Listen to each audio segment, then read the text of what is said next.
আমার নাম দীপা। দীপা, বয়স বর্তমানে 24-25 হবে। 24-25। পাশে যে বসে আছে ওকে আপনার মেয়ে? আমার মেয়ে। কি নাম ওর? বললাম জান্নাত। জান্নাত। তো আমি যখন অনুষ্ঠান শুরু করি তার আগে আপনি বলছিলেন যে প্রায় 4-5 বছর ধরে আপনি আমাকে শোনেন রেডিওতে এবং শুনে আসছেন, এবং আপনি কিছুটা ভয়ও পাচ্ছিলেন যে এই গল্পটা আসলে এখানে প্রচার করার মতো কিনা। আমি এখন পর্যন্ত জানি না আপনার গল্পটা কি, একটু মন খুলে বলেন আমাকে, ছোটবেলা থেকে যেটা ঘটে গেছে আপনার জীবনে ধারাবাহিকভাবে শুনবো একটু। কোথায় থাকেন তার আগে? আপনার জন্ম জেলা কোথায়? আমার জন্ম জেলা, আমি সিলেট থেকে আসছি। সিলেট থেকে আসছেন, ওকে। আর কিছু বিষয় আপনি এখানে গোপন করতে চাচ্ছেন আপনার সামাজিকতা রক্ষার জন্য? ঠিক আছে, ঠিক আছে, শুরু করুন। আমার যখন 5 থেকে 6 বছর, তার এতটুকু থেকে মনে আছে, তারপরে বলতে পারবো না। আমরা 6 ভাই বোন, 4 বোন 2 ভাই। সবার বড় 1 ভাই, আমার ছোট 1 ভাই। বোনের মধ্যে আমি 3 নাম্বার, আর ভাইকে নিলে আমি 4 নাম্বার। তো আমার বড় আম্মা মারা গেছে, আমার বড় আপাকে 1 বছরের রাইখা মারা গেছে। তারপরে আমার আম্মাকে আমার বাবা বিয়ে করে। আমার মার আমি প্রথম সন্তান, আমার মার। তো আমার বাবার তো আরো বড় আছে, কিন্তু আমার মার জন্য আমি প্রথম সন্তান। 88 সালে যে বন্যাটা গেছিল, তখন আমার বড় আপা যে আমার বড়, ওনার বয়স ছিল প্রায় 1.5 বছর। তো ওনার 2 বছর কাছাকাছির পরে আমার আব্বা বিয়ে করে। তারপরে আমি মনে হয় 2 বোনে 4-5 বছরে বড় ছোট হমু আর কি। তখন থেকে ভালোই ছিলাম, ছোটকাল থেকে ভালো, মা বাবা ভাই বোন নিয়ে মোটামুটি ভালোই ছিলাম। আমাদের কোনো বাড়িঘর নাই। বাড়িঘর ছিল, আমার আব্বা মানে বিদেশ যাইতে গিয়ে বাড়িঘর সব বেচালাইছিল। তো উনি এমন একটা লোকের কাছে টাকাগুলা দিছে, টাকাগুলা মার খেয়ে গেছে। এই যে মার খাইলো, মানে আমার বাবার জীবনটার ফিরলই না, একবারে শেষ হয়ে গেল। পরে আমার মাকে বিয়ে দিল। বিয়ে দেওয়ার পরে, বিয়ের পরে আমার মাকে নিয়ে শহরে আইসা পড়ে। তা আমি তো তখন হই নাই, জন্মাই নাই। আমার বড় ভাই বোন, বড় 2 বোন আছে, ভাই আছে। তো বড় ভাই আব্বার সাথে শহরে এসে আমার বাবা সবজির ব্যবসা করতো। তো আমার বড় ভাই আব্বার সাথে সবজির দোকানে আসা যাওয়া করতো। বড় আপা ঘরের কোনো কাজ কাম করতো না, লেখাপড়া করতো না, সারাদিন ঘুরতো আর খাইতো, ওটাই করতো আর কি। আর আমার বড়টা ছোট ছিল, ওটা 2-2.5 বছরে। তো বছরখানেক পরে মনে হয় আমি হলাম। হওয়ার পরে তার কিছুদিন পরে, বছর 2 পরে আমি হলাম। তারপরে ভালোই ছিল আমাদের সংসার। তখন আমি কোনো অভাব অনটন বুঝি না, ভালোই ছিল। তো আমার বোনটা কিরকম, উনি আবার খুব হাসি খুশিও, আবার খুব রাগিও। তো পার্শ্ববর্তী মানুষের এলাকায় থাকে না যে তোর মার ঘরে তো তোর একটা বোন হয়েছে, তো এখন তো তোর মা তোর আর আদর করবো না, তুই এটা মাইরালা, মানে এরকম দুষ্টামি করে বলছে। না এমনি তো সত্যি সত্যি বাচ্চা মানুষ তো, আমার মেয়ের মতো। উনি গিয়ে আমাকে এতগুলা মুখে লবণ দিয়ে দিছে। তো লবণ দেওয়ার পর আমি তো প্রথমে বুঝতে পারি নাই, আমি খাচ্ছি। যখন হঠাৎ করে বিষ পর্যায়ে হয়ে গেছে, আমি এমন কান্না শুরু করছি, একদম ছোট। হ্যাঁ, তখন আমি মানে পাতাল গুলে আমার বাবার কাছ থেকে শোনা আর কি। তো পরে আমার মায়ের রান্না করতে গিয়ে আইসা দেখা আমার মুখে লবণ। তারপরে মুখ থেকে লবণ গুলা বের করে বলতেছে, তুই লবণ গুলা খাওয়াইছিস কেন? এখন আপায় ভয়েতে যে শিখাই দিছে তার কাছে গেছে, সেও ভয় পেয়ে গেছে। এখন যদি ওনার নামটা হুট করে বইলা দেয় যে ওই আমারে শিখাই দিছে খাওয়ার জন্য, তো পরে আর বলে নাই। পরে আম্মু মুখ টুক আমার ধোয়ায় নিয়ে আসছে। আসার পরে এমনিতে ভালোই ছিলাম। আমার বড় আপা মনে করেন, আমার বাপ মার কোনো কেয়ার নাই, লেখাপড়ার দিক কোনো আগ্রহ নাই। তো আমার বড় আপা, মানে আমার বড়টা যে উনি বড় আপায় তো মানে বপায় তো প্রেম করে গেল গা, বাইও প্রেম করে বিয়ে করে লাইলো। তা আমার বড়টা যে ও আবার, ওর মেধা আবার খুব ভালো। ও নিজের ইচ্ছেতে কোনো রকমের 5 পর্যন্ত পড়ছে। 5 পর্যন্ত পড়া তারপরে সেলাই কাজ শিখছে। তো পরে আব্বার মানে সবজির ব্যবসা করতে করতে আমার আব্বার প্রায় 2 থেকে 2.5 লাখ টাকা ঋণ হয়ে গেছে। তো পরে এক পর্যায়ে আপা একটা বাসায় কাজ নেওয়ার পরে আপা সারা মাস কাজ করে আব্বাই গিয়ে মাস শেষে বেতনটা নিয়ে আসে। সারা মাস কাজ করে উনি গিয়ে বেতনটা নিয়ে আসে, আপাকে 2 টাকাও দেয় না যে তুই কিছু খাইস। আচ্ছা। তো নিয়ে আসে। তো এক পর্যায়ে আপা সেলাই কাজ শিখলো। সেলাই কাজ শিখার পরে আব্বাই আপার একটা মেশিন আইনা দিল, কিস্তিতে টাকা উঠাইয়া আব্বাই মেশিনটা আইনা দিল। আনার পরে উনি একটা ছেলের সাথে প্রেম করতো। তো আমরা তো 4-5 বছরে বড় ছিলাম, তো আবার খুব মিলও ছিল। ঝগড়াঝাটিও হয়তো বেশি, মিলটাও হয়তো বেশি। ওনার খুব মার খাইতাম, আমার বড় বোনের সাথে আমি অনেক মার খাইতাম। ওনার হাতে মার খেয়ে যদি আমার কাছে বিচার দিছে, মাও আমাকে মারতো, উল্টা আমি মার খাইতাম। রাত্রে 2 বোনে জড়াজড়ি করে শুইতাম, আবার ঝগড়াটাও বেশি হইতো ওরকম। তো এক পর্যায়ে সবাই মিলে আমার বোনের বিয়ে ঠিক করলো, আমার বড়টা। এমন একটা ছেলের সাথে বিয়ে দিছে, মানে আমাদের গ্রাম থেকে দূরত্ব প্রায় 1.5 ঘন্টা নৌকা দিয়ে যাইতো। মানুষকে বুঝলেন ভালো না, সেই ক্ষেত্রে মনে আল্লাহ পাক আমার এই শাস্তিগুলা দিতেছে। এভাবে চাইতো, যে লোকটার কাছে আমার বোনের বিয়ে হয়েছে এভাবে চাইতো, আর বাট টেরা ছিল। আমি ওনাকে ভিজলাইতাম, আমি কি এরকম, উনি আমার দিকে তাকাইলে না মাঝে মাঝে বলতাম, দুলাভাই আপনি কিছু দেখেন, তো উনি এতটা কেয়ার করতো না। তারপরে এক পর্যায়ে আমাদের ঘরে অশান্তি, পরে অনেক ঋণ ফিনে রেগে গেছে একবার। পরে আমাদের পার্শ্ববর্তী এলাকার একটা মহিলা, জুট মিল আছে না, সালার জুট মিল, উনি চাকরি করতো। তো ওই মহিলার সাথে যোগ করে আমার মা চাকরি নিল। চাকরি নেওয়ার পরে তো ওইখানে গিয়ে দেখা আমার মতো মেয়েরা কাজ করে। তো তখন আমার বয়সটা এই 9 থেকে 10 বছরের কাছাকাছি। আমি স্কুল, আমার বড় বোন আবার আমাকে চেষ্টা করছে লেখাপড়া করাইতে, কিন্তু আমার মা বাবার কোনো গুরুত্ব ছিল না। আমাকে বলছে তুই যাই স্কুলে লেখাপড়া কর। আমি বই দিলে কি করতাম, গাট্টা ওলারি দিয়ে গাট্টা খাইয়ে লাইতাম, পিঠা খাইয়ে লাইতাম, কিন্তু আমার কোনো শাসন করতো না। কোনো শাসন করতো না। আর ছোটবেলা থেকে কি মানে বাইরে বাইরে রাখতে রাখতে মানে একটা দুরন্ত সাহস হয়ে গেছে, মানে কোনো গার্ড পাই নাই ওরকম। তো তারপরে চাকরি করি, ওখানে দিনের ডিউটি 8 ঘন্টা করে ডিউটি ছিল। দিনের ডিউটি করলে পাইতাম 500 টাকার মতো, রাতের ডিউটি করলে 600 টাকার কাছাকাছি পেতাম। তো হঠাৎ তখন একটু ভালোই বড় হয়েছি, পুরোপুরি না, 12-13 বয়স এরকমই, 11-12 হবে। তো পৃথিবীর সমাজটা তো এরকম, ছোট হইলে কি মন তো বাতাসেই বাইরে যায়। তো আমি একটা ছেলেকে পছন্দ করলাম, ও আমার দিকে আরে আরে তাকায়, আমিও তাকাই, আসি যাই। পরে এক পর্যায়ে ওর সাথে কথা বলি, কথা বলার পরে আমারও ভালো লাগে, ওরও ভালো লাগে। প্রায় একটা না আমরা 1.5 বছর শুধু কথাই বলি, অন্য কিছু না, 1.5 বছর কথাই বলি, আসতেছি যাইতেছি। আর আমি ছোটবেলা থেকে কি খুব স্মার্ট ছিলাম, পরিষ্কার পরিচ্ছন্নতা, স্মার্ট, এই জিনিসটা পছন্দ করতাম বেশি। খাসরামি আমার মধ্যে ছিল না। ও চাইতো আরে আরে, আমি ভাবতাম যে আমাকে ভালোবাসতো, কিন্তু ওর ভিতরে যে অন্য কিছু ছিল আমি বুঝি নাই। তো 2 বছর আমার সাথে ভালোই সম্পর্ক ছিল।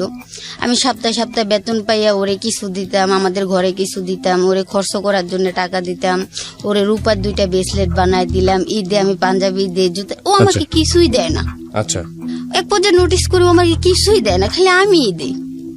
তো এখান থেকে বিয়ে দেওয়ার পর আমার বড় বোন আবার আয়সা পড়ছিল, আয়সা ও আবার নিজের মতো গিয়ে আরেকখানে বিয়ে করে নিছে।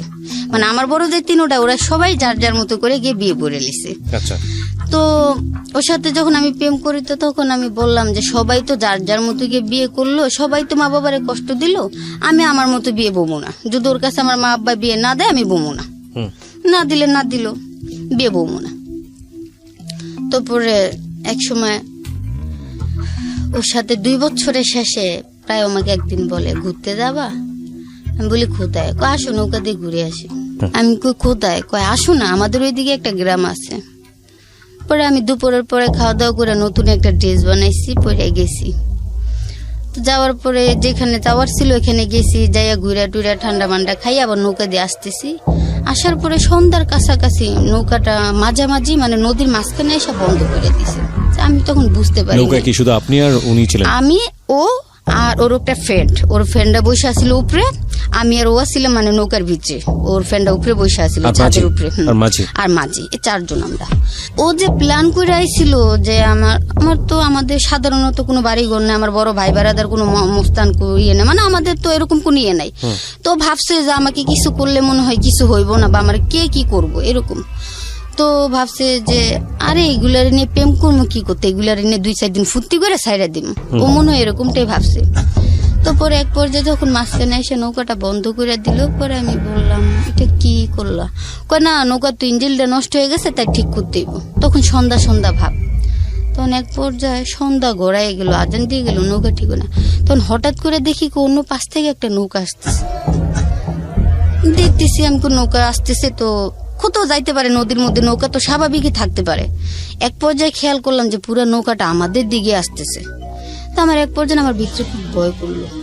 আমি যা আসলাম আমার মা আব্বা কি শুনতে পারলো, আমার ভিতরে এই কাজটা করলো যে আমি যা আসলাম আমার মা আব্বা কি শুনতে পারলো, ওর সাথে কি আমার সম্পর্কটা কি যাই না গেল, ওর সাথে যে আমার সম্পর্ক আমার বড় ভাবি আবার যাই না গেছিল। আচ্ছা, তো আমার বড় ভাবি জানার পরে আমার মাকে আব্বাকে বলছে যে দেখেন সবিনা রত্না মানে আমার বড় বোনগুলা, যে ওর 2 বোনগুলা যেভাবে বিয়ে হয়েছে ও কিন্তু ওইভাবে যাইবো গা, আপনাদের যদি মান ইজ্জত বাঁচাইতে চান তাহলে আপনারা ওরা আগে ভাগে বিয়ে দিয়ে দেন। তখন ভাই সত্যি কথা বলতে লজ্জার বিষয়, তখন আমার মানে 12 বছর কি পুরা 13 বছর, তখন আমার হয় নাই, আমার বয়সটা এত ছোট। আমি তখন মানে এমনিতে আমি হাতে পায়ে লম্বা হয়ে গেছি, কারণ আমি আমার দাদা এরকম লম্বা ছিল আগে, আমি দাদার বান পাইছি। তারপরে মনে করেন পরে আল্লাহ তো আমি ভাবছি আমার মা বাবা কোনোভাবে জানতে পারলো কিনা আমি যাচ্ছি, কারণ একই মেলে তো চাকরি করি, জানতে পারলো কিনা আমার মাও করে আমিও করি। পরে দেখি না 7-8 জন ছেলে। আমার ভিতরে সাংঘাতিক ভাবে একটা ভয় গেছে যে ছেলে আসবো কোথা থেকে, কিন্তু ও যে আসার আগে ওদেরকে বলেইছে আমার কল্পনার বাইরে ছিল। ও কখনো 2 বছর ওর সাথে যে আমি কথা বলছি কখনো আমার এখানেও হাত দেয় নাই, গায়ে হাত দেয়নি কখনো গায়ে হাত দেয় নাই, তাহলে আমি কিভাবে তাকে অবিশ্বাস করবো। তারপরে এক পর্যায়ে ওরা নৌকাতে উঠলো, উঠার পরে ওরে টানতে এক সাইডে নিল, আমার এক সাইডে নিল, নেওয়ার পরে ওরা বলতেছে ও যে ওদেরকে বইলাইছে আসার জন্য, মানে এখানে একটা সাজানো একটা নাটক যেটা আমাকে বুঝাইতে হইব, আমি সেটা জানতাম না। ওরা আমার এক পর্যায়ে গিয়ে বলে ও তোমার কি হয়, আমি তো ও আমার হয় না কিছু, বাট ওর সাথে আমি প্রেম করি। প্রেম করো, তোমার বাড়ি কোথায়, আমি কিরকম খানে, তোমার বাবা কি করে, এই কাজ করে, তুমি কি করো, লেখাপড়া করছো, আমি করি না, কি করো, চাকরি করি। ওরা বলতেছে ওর সাথে প্রেম করো, ও তো উল্টো কথা বলছে। আমাকে কি বলছে, যে ও তো বলছে তোমাকে ভাড়া আনছে। আমি ভাই ভাড়া কাকে বললাম তো ভাই জানি না, সত্যি তখন আমি জানতাম না ভাড়া যে কি। পরে আরেকটাই ভালোর মধ্যে খারাপ থাকে না, সবখানেই তো ভালোর মধ্যে খারাপ থাকে। আরেকটা পিছনে থেকে বলতেছে যে ভাড়া কি জানোস না, তোরা আজকে জানাই দি মনে ভাড়া যে কাকে বলে। বিরতিতে যাব প্রিয় শ্রোতা, এখানে ছোট্ট একটা বিরতি নেব।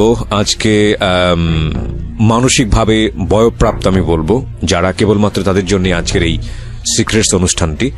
কারণ ঘটনা যা ঘটেছে দীপার সঙ্গে, সেটা যদি শুধু ঘটনা হিসেবে না দেখে একটু ঘটনার ভেতরে গিয়ে একটা মেয়ের মানসিক শারীরিক পরিবর্তন এবং সামাজিকভাবে পারিবারিকভাবে কি পরিমাণ হ্যাসল তাকে পোহাচ্ছে, চ্যানেলের ঠিকানা সাবস্ক্রাইব করে নোটিফিকেশন অন রাখবেন।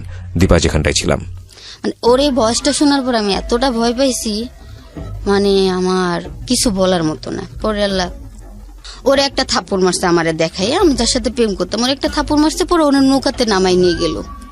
মানে আপনার যাকে আপনি লাভ করতেন? হ্যাঁ, যাকে আমি লাভ করতাম আমারে রাইখা তারে নামাই নিয়ে গেল। তখন আমার ভিতরে একটা ডাউট হলো, আমি যদি ওকে ভালোবাসতাম তাহলে তো আমাকে শত টান দিল, আমি ওকে ছেড়ে যাইতে পারতাম না। ও কেন গেল? মানে আমার ভিতরে এটা একটা চিন্তা লাগতেছে। পরে এক পর্যায়ে লোক এখানে কয়জন ছিল আমার সত্যি ভাবে আইডিয়া ভাবে আমার মনে নাই, অনেক বছর আগের কথা তো, আমার এখনো পুরোপুরি মনে হয় সম্ভবত এরকমই 7-8 জন এরকম হবে।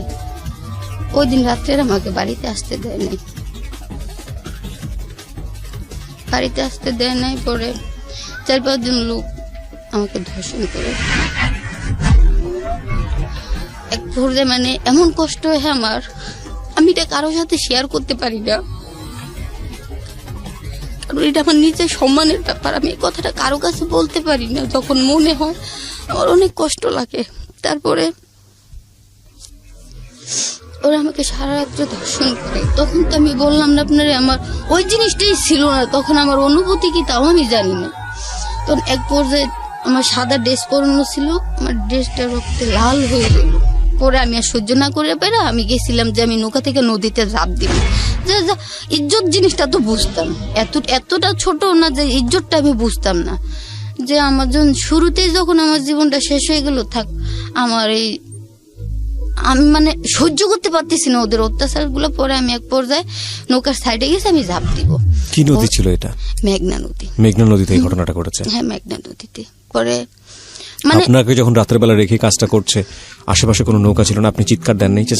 আমি অনেক চিৎকার দেওয়ার চেষ্টা করছি, কারণ যেই এলাকাটার ভিতরে নৌকাটা ছিল ওই এলাকাটা ওদের দাপটেই তখন ছিল। ওরা যদি বের হয়ে বলতো যে এখানে কি হয়েছে তোমরা কেউ দেখবা না, ওইটাই ঠিক। আচ্ছা, এখানে ওদের মতো। তো তারপর এক পর্যায়ে আমি যখন নৌকার সাইডে গেছি ঝাঁপ দিব, তখন একটা আমার হাতে ধরে টাইনা বলতেছে, দেখ এখন যদি মেয়েটা ঝাঁপ দেয় তাহলে ওই মেয়েটা যে ওর সাথে আসছে, এটা অনেকেই বিকালবেলা দেখছে যে ওর সাথে নৌকা দিয়ে আসছে, মানে আমার প্রেমিকের কথা বলতেছে, ওর সাথে যে আসছে অনেকেই তো দেখছে। তখন এই মেয়েটার লাশটা যদি কোনোভাবে খুঁজে পায়, তখন তো প্রথমত ওর নামটা উঠাইব, ওর নামটা খুঁজালে তো ওরে ধরলে তো আমার নাম আমাদের নামটা বইলা দিব। তার থেকে বরং কি বাদ দিয়ে এমনি অল্প বয়স মেয়ে যে বলছে যে মেয়ে ভাড়া বুঝেনি, আসলে মেয়ে কিন্তু কুমারী, মেয়ের কোনো কিছু হয় নাই। তো এখন যাই হয়েছে মেরে একটা আর কিছু করার দরকার নেই, এখন রাত্র হয়ে গেছে তো একটা সেফ জায়গায় নিয়ে রাখি।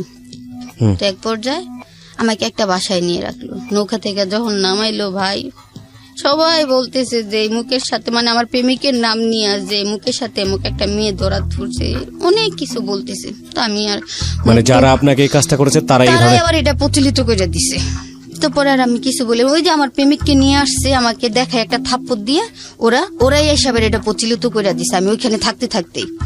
তো আমাকে যখন নিয়ে গেছে, নিয়ে গিয়ে আবার এমন একটা বাসায় রাখছে, আমার বড় আপাকে আবার সেই বাসার লোক চিনে, অথচ আমি জানি না, বড় আপাকে চিনে। তারপরে ওইখানে আমি রাত্রে আমার ড্রেস চেঞ্জ করাইলো, আমাকে রাখলো, রাখার পরে সকালে আমাকে ওরা আয়সা বলতেছে যে বাড়িতে যাওয়ার পরে তুমি 2000 টাকা ম্যানেজ করে দিবা।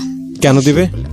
ও তাহলে ওরা কাউকে কিছু বলবে না, আচ্ছা, ওই ভয়টা আমাকে দেখাইলো আর কি, যে তুমি কি চাও তোমার মা বাবার মানিজ্জত যাও, যদি মানিজ্জত না যাইতে চাও তাহলে তুমি 2 দিনের ভিতরে আমাকে 2000 টাকা ভাগ করে দিবা আমাদেরকে। তারপর আমি বলতেছি, ভাইয়া দেখেন আমি তো চাকরি করি, আমি সপ্তাহে 500-600 টাকা বেতন পাইতাম, আমি তো 2000 টাকা আমি চোখে কখনো দেখি নাই। সে বলে এত কিছু জানি না, যদি তোমার মা বাবার মানিজ্জত বাঁচাইতে চাও তাহলে 2 দিনের ভিতরে দিবা। তাই আমি বলছি, আমি হয়তো এমনি বলছে, পরে হয়তো না, আমাকে তাই এখন আগে বাসায় গিয়ে নেই।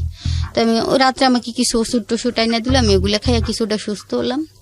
পরে একটা রিস্কায় উঠলাম, করে আমি রিস্কা নিয়ে চইলা, মানে এই দিক দিয়ে গিয়ে আঙ্গু বাসার ওই মেন রাস্তা দিয়ে আইসা পড়তেছি। আইসা পড়ার পরে আমার এক পর্যায়ে মনে হইলো আমি তো চারকির ক্ষেত্রে ছাড়া আর কখনো রাত্রে বাইরে থাকি নাই, তো আজকে যে বাইরে যে কারণে যেভাবে হোক থাকা যত হয়েছে আমাকে তো প্রশ্ন করবো। তা আমি এক পর্যায়ে আমার একটা বড় বোন, মানে সম্পর্কে আর কি চেনা জানা, ওর বাড়িতে সব মাঝে মাঝে গিয়ে বসে টসে টিভি দেখতাম আর কি। তো রিক্সা থেকে নেমে আগে ওর বাসায় গেছি, গিয়ে বলতেছি, সরু আপা আমি আমার চেহারা মুখ টুক ফুলে রয়েছে, মানে খুব অন্যরকম দেখা যাইতেছে আমার। তো আমি ওনারে বলতেছি, সারা কান্না করছি যে আমার মুখ টুক ফুলে রয়েছে। পরে আমি কই, সরু আপা তোমার যদি আমার মা বা আব্বা এসে কেউ জিজ্ঞাসা করে তুমি বলবা যে রাত্রে হে আমার কাছে ছিল, মানে আমার উদ্দেশ্য আমি এটা জানাবো না, তুমি এটা বললো। কি হয়েছে? আমি তোমার আমি পরে কমু না, তুমি এটা বললো। আচ্ছা ঠিক আছে। তো পরে গেছি, যাওয়ার পরে আমার মা আমার বাবার কোনো ইয়েই নেই আমার প্রতি, আমি যে সারা রাত্র খোঁতাইছিলাম, ওদের কোনো হেল নাই, কোনো দোল নাই। আমি তো একটা মেয়ে, শুধু ওদেরকে ভুল দিলে, মানে ওদেরকে যদি দোষ করি তাহলে আমার কিছুটা ভুল হবে, দোষ সবটা মিলেই আছে, ওদের আমার মিলেই আছে, কারণ ওরা মা বাবা, ওদেরকে আমি একা দোষ দিব না। ওদের বড় ভুল, ওরা আমাকে গার্ড দেয় নাই ছোট থেকে, ওরা আমাকে জানায়, মানে জিজ্ঞাসাও করে নাই। তো আমি রিক্সা থেকে নাইমা চুপ করে বাসায় গেছি। খালি আমার মা বলছে, কই আসিলি? আমি কই সর আপার ঘরে রাত্রে টিভি দেখতে দেখতে ঘুমাই গেছিলাম। কিন্তু আমার চেহারা, একটা মা তো সব বুঝতে পারে না, কিন্তু আমার চেহারা এরকম কেন, কি হয়েছে, ওরা আমার কিছুই বলে নাই, আমিও আর কিছু বলি নাই, কারণ ওরা এতটাই রেইনের চাপ ছিল মাথায়, তখন ছেলে মেয়ে গুলা ওনাদের চোখে লাগতো না ওরকম। কিন্তু না, 2 দিন পরে ওরা সত্যি বাসায় লোক পাঠাইছে 2000 টাকা দিতে, খুঁজে আমার বাসাও বার করছে। তারপর আমার বাসায় এসে 2000 টাকা পরে আমি কই, আমার পক্ষে তো এখন দেওয়া সম্ভব না, আপনার আল্লাহ খোদার দেওয়া লাগে, আপনারা তো আমার সবকিছু শেষই করে দিছে, এখন অন্তত আমার মা বাবার কিছু আমার একটুকার শেষ করেন না, আপনারা যান, আমি দেখি ম্যানেজ করে আপনাদেরকে দিমু। ওই দিন কেন আমি দিলাম না, তাই নেমবারের বাড়িতে আমার নামে বিচার ডাকছে, যে মানে আমার মতো মেয়ে এলাকায় থাকা যাইব না আর কি, এইটা নিয়ে বিচার জমাইছে। আমার বাবাই শুনে, মানে আমার বাবারা ডাকাইছে, আমার বাবা যায় নাই। কারণ আমি তো জানি যে আমি কোনো ভাড়া ভাবে যাই নাই, আমি ভালোবাসতাম। ও আপনাকে ইয়ে করছে যে আপনি ভাড়াই গেছেন? হ্যাঁ, ও প্রচলিত করছে যে ও আমাকে ভাড়া নিচ্ছে, এটা মানে এভাবে দই হয়েছে যে আমি ভাড়ায় যাইতাম। তো ভাড়ায় যাইতাম বিদে আমার প্রেমিকের সাথে আমি আমার প্রেমিক আমাকে ভাড়া করে নিয়ে গেছে, তো তাই ওরা আমাকে ওর সাথে ধরছে, মানে ওরা আমাকে ওর সাথে খারাপ কাজে ধরছে, ওটা ওরা প্রচলিত করছে। তারপরে আমার আব্বা গেল না, যাও না, যার বাড়িতে যে মেম্বার, ওনার বড় ভাইয়ের ঘরে আবার আমার আব্বা সর্দারি করে। আচ্ছা, আমার আব্বা যায় নাই। যখন আমার আব্বা এগুলা শুনছে, আমার দাও নিয়ে আইসে, মারিয়া লাগবে ওইটা সেইটা, আমার মতো মেয়ের দরকার নাই। পরে এক পর্যায়ে আমার বড়টা, যেটা মানে বললাম যে আমাকে ঝগড়াটাও বেশি, মিলটাও বেশি, আমার বড় বোন, ও বলতেছে তোমরা কেউ যাইতে হইব না, ওর সাথে আমি যাম। পরে আমার বড় বোন আর আমি গেলাম, তো আমার ডাকাইছে, আমি গেলাম। যাওয়ার পরে আমার প্রেমিক ওদের সামনে, সবাই সামনে বলল 2 বছর ধরে সে আমাকে ভাড়াভাবে ব্যবহার করছে, এই ধরনের কথা বললো সবার সামনে। মানে এটাকে একটা ক্লাব ঘর বলে, বিচারের একটা ক্লাব ঘর বলে। ওই ঘরের ভিতরে মানুষ আসিল, বারিন্দায় মানুষ আসিল, ওই উড়ানে পর্যন্ত অনেক মানুষ ছিল। ও সবাই সামনে বলে ও 2 বছরে, মানে আমার সাথে পরিচয় 2 বছর, আর ওর পরিচয়ের মাধ্যমটা হয়েছে আমার সাথে, আমি ওর সাথে খারাপ কাজ করতাম, মানে ও আমাকে যতবারই গেছি ও আমাকে ভাড়া নিছে, এরকমটা বলছে। তো তারপর তো আমি এটা শুনি না খুব হয়ে গেছি। পরে এই ছেলেদেরকে আমি কিছু বলি নাই। বলার পরে আমার আপাই বলতেছে, তুই কি কিছু বলবি না? আমি তো আমার বলার মতো কিছু নাই, আপা সব হারাই ফেলাইছি। পরে আমি শুধু একটা কথাই বলছি, ওরে তো দেখো ভাড়া কি আমি তো জানতাম না, আর এগুলাকে আমি বুঝতাম না। আমি গরিব হতে পারি, লেখাপড়া করি না, ঠিক আছে, কিন্তু আমার এই ছোট্ট মনটারে নিয়ে তুমি এইভাবে ছিনিমিনি খেলাটা মনে হয় তোমার উচিত হয় না। তুমি আমাকে ভালো নাই বাঁচতে পারো, একজনকে একজনের পছন্দ নাই হইতে পারে, কিন্তু তাই বলে তুমি আমার জীবনটাকে এইভাবে শুরুতেই তছনছ করাটা দেওয়া মনে হয় তোমার উচিত হয় নাই। পরে মেম্বার আমার কয়, হেই মেয়ে, ও যদি ভাড়া না নিয়ে থাকে তাহলে ও কি মিথ্যে কথা বলছে? আমি দেখেন কাকা একটা কথা কই, ও মিথ্যে বলছে না সত্যি বলছে একমাত্র আমি জানি, আর আমার যে সৃষ্টিকর্তায় তৈরি করছে এই সৃষ্টিকর্তাই জানে। আপনাদেরকে আর বললাম না। আরেকটা কথা, ও যে আমাকে বললো আমি ভাড়া নিত, আমি এই এলাকায় থাকি, আমি ভাড়া কারকে আমি আপনাকে বুঝাই দিব, আপনারা পারলে আমার একটা নম্বর ছিল। মানে রাগের ছোট ফোরা বিটা বইলে ফেলাইছি, বলাটা আমার উচিত হয়নি কিন্তু আমি বলছি।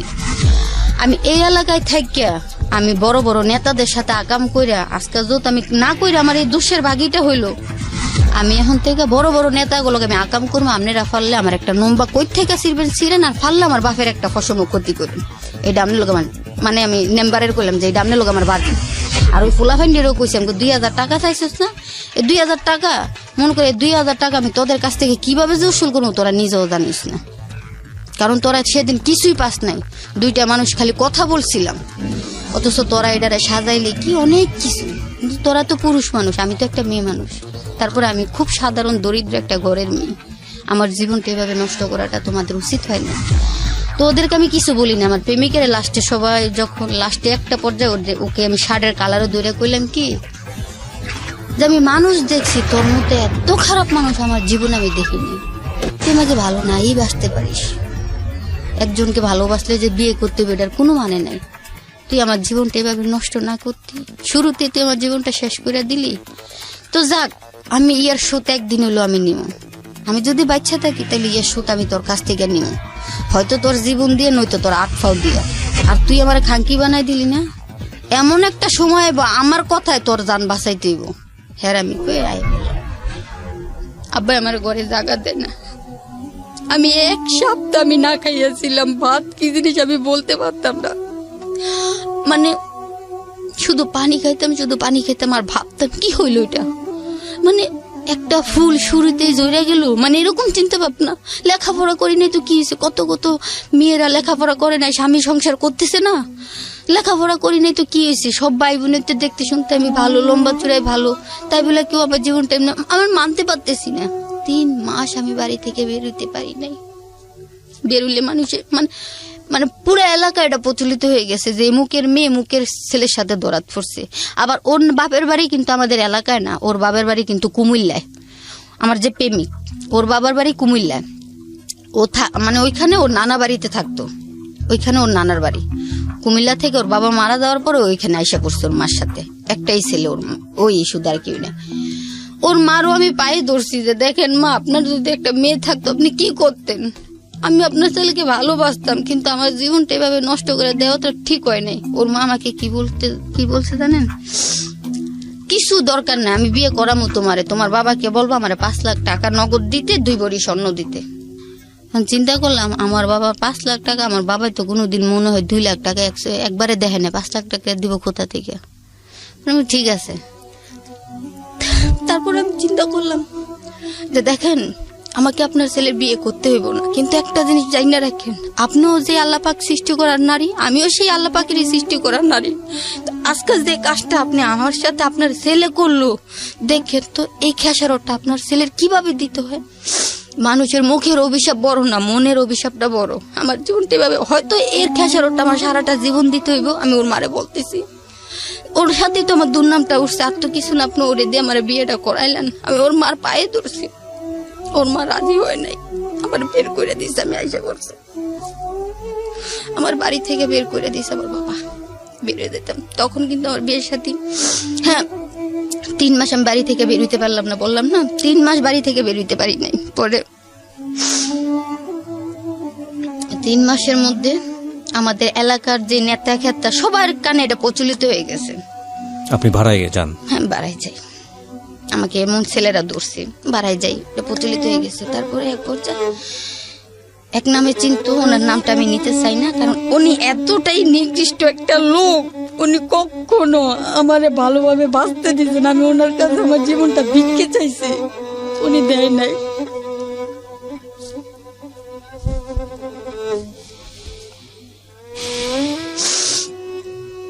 শুধু আমি মেয়েটারে নিয়ে আইতাম না, মেয়েটারে নিয়েছি কেন, রাখার মতো মানুষ নেই। কারণ আমি চাই না যে আমার এইসব কথাগুলো আমার মেয়ের ব্রেনটে ঢুকুক।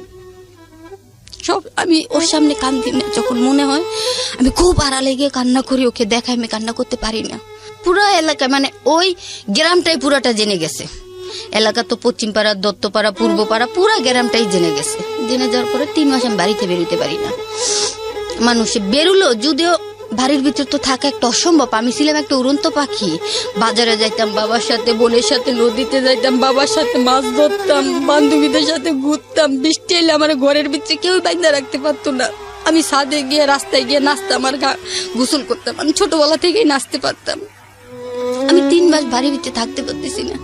যখন একটু বাইরে, গেটের বাইরে যাইতাম, তখন মানুষে দেখে কইতো, মানে খুব খারাপ ভাষায় আমাকে গালিগালাজ করতো।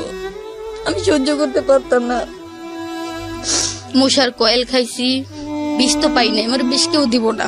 মশার কয়েল খাইছি, হারপিক খাইছি, ডেটল খাইছি, হিস্টারজিন ট্যাবলেট আছিল ওই যে ঠান্ডার জন্য খাইছি, হিস্টারজিন, ওইগুলাই না পর্যন্ত খাইছি, মরতে পারি নাই। লাস্টে এক পর্যায়ে গেছিলাম ফাঁসি লইতে, তাও আমার ছোট কালাই দেখে, মানে মানুষের কথা আমি সহ্য করতে পারতেছি না। আমার ছোট খালায় দেখে, মানে ছোট খালার বাড়িতেই গেছিলাম, তো ঘরে ভালো লাগতেছে না, ছোট খালার বাড়িতে গেছিলাম, মায় নিয়ে গেছিল।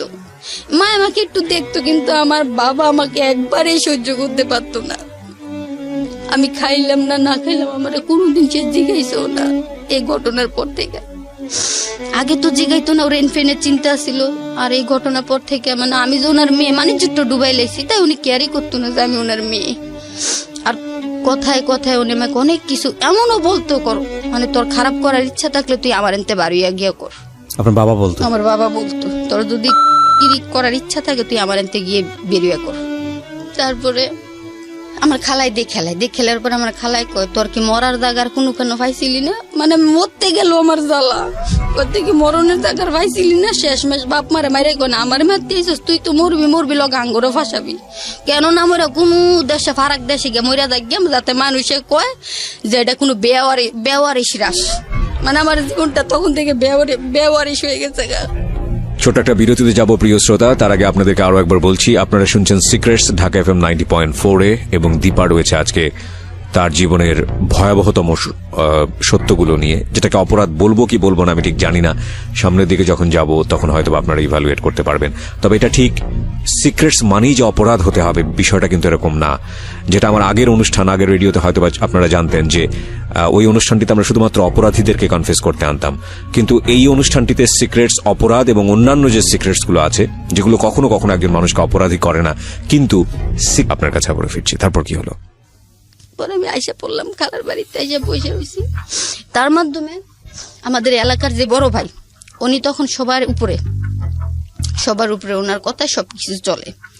উনি আমার বাড়িতে খবর পাঠাইছিল 1বার 2বার, আমি ইগনোর করি। আমি যেটা ছিল এটা আমি চাইছিলাম কি, যে যেটা ওই রাত্রটা আমার জীবনে আমি একটা অ্যাক্সিডেন্ট মনে করি, আমি দেখি আমার জীবনটা গুছাইতে পারি কিনা। সবার জীবনে তো কোনো না সুখ কষ্ট থাকে, আবার তার পাশাপাশি তো সুখও থাকে, দেখি আমার এটা আমি ক্লোজ করতে পারি কিনা। আমাকে দিল না।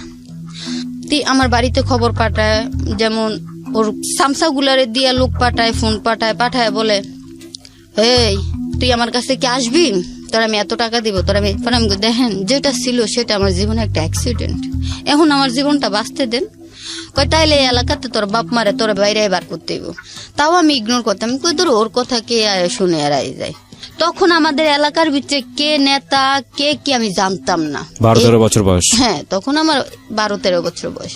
তখন আমি জানতাম না যে আমার এলাকার ভিতরে কে নেতা, কে কি, কে মোস্তান, কে কি, আমি কিছুই জানতাম না। ওই ফার্স্ট এই ঘটনার পর থেকে আমার চেনা শুরু।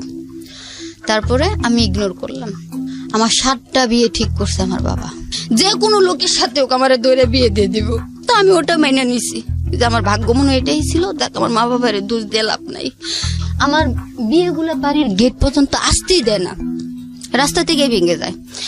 লাস্টের যে বিয়ের সবকিছু আয়োজন করে লাইছে, বিয়েটা ভাঙানি দিছে। মানে বরযাত্রী আইব আর বিয়ে করে নিয়ে যাইব, এই মুহূর্তে বিয়েটা ভাঙানি দিছে। আমাদের যে বড় ভাই উনি ভাঙাই দিছে। প্রিয় শ্রোতা, এখানে একটু ইন্টারাপ্ট করছি আপনাদেরকে।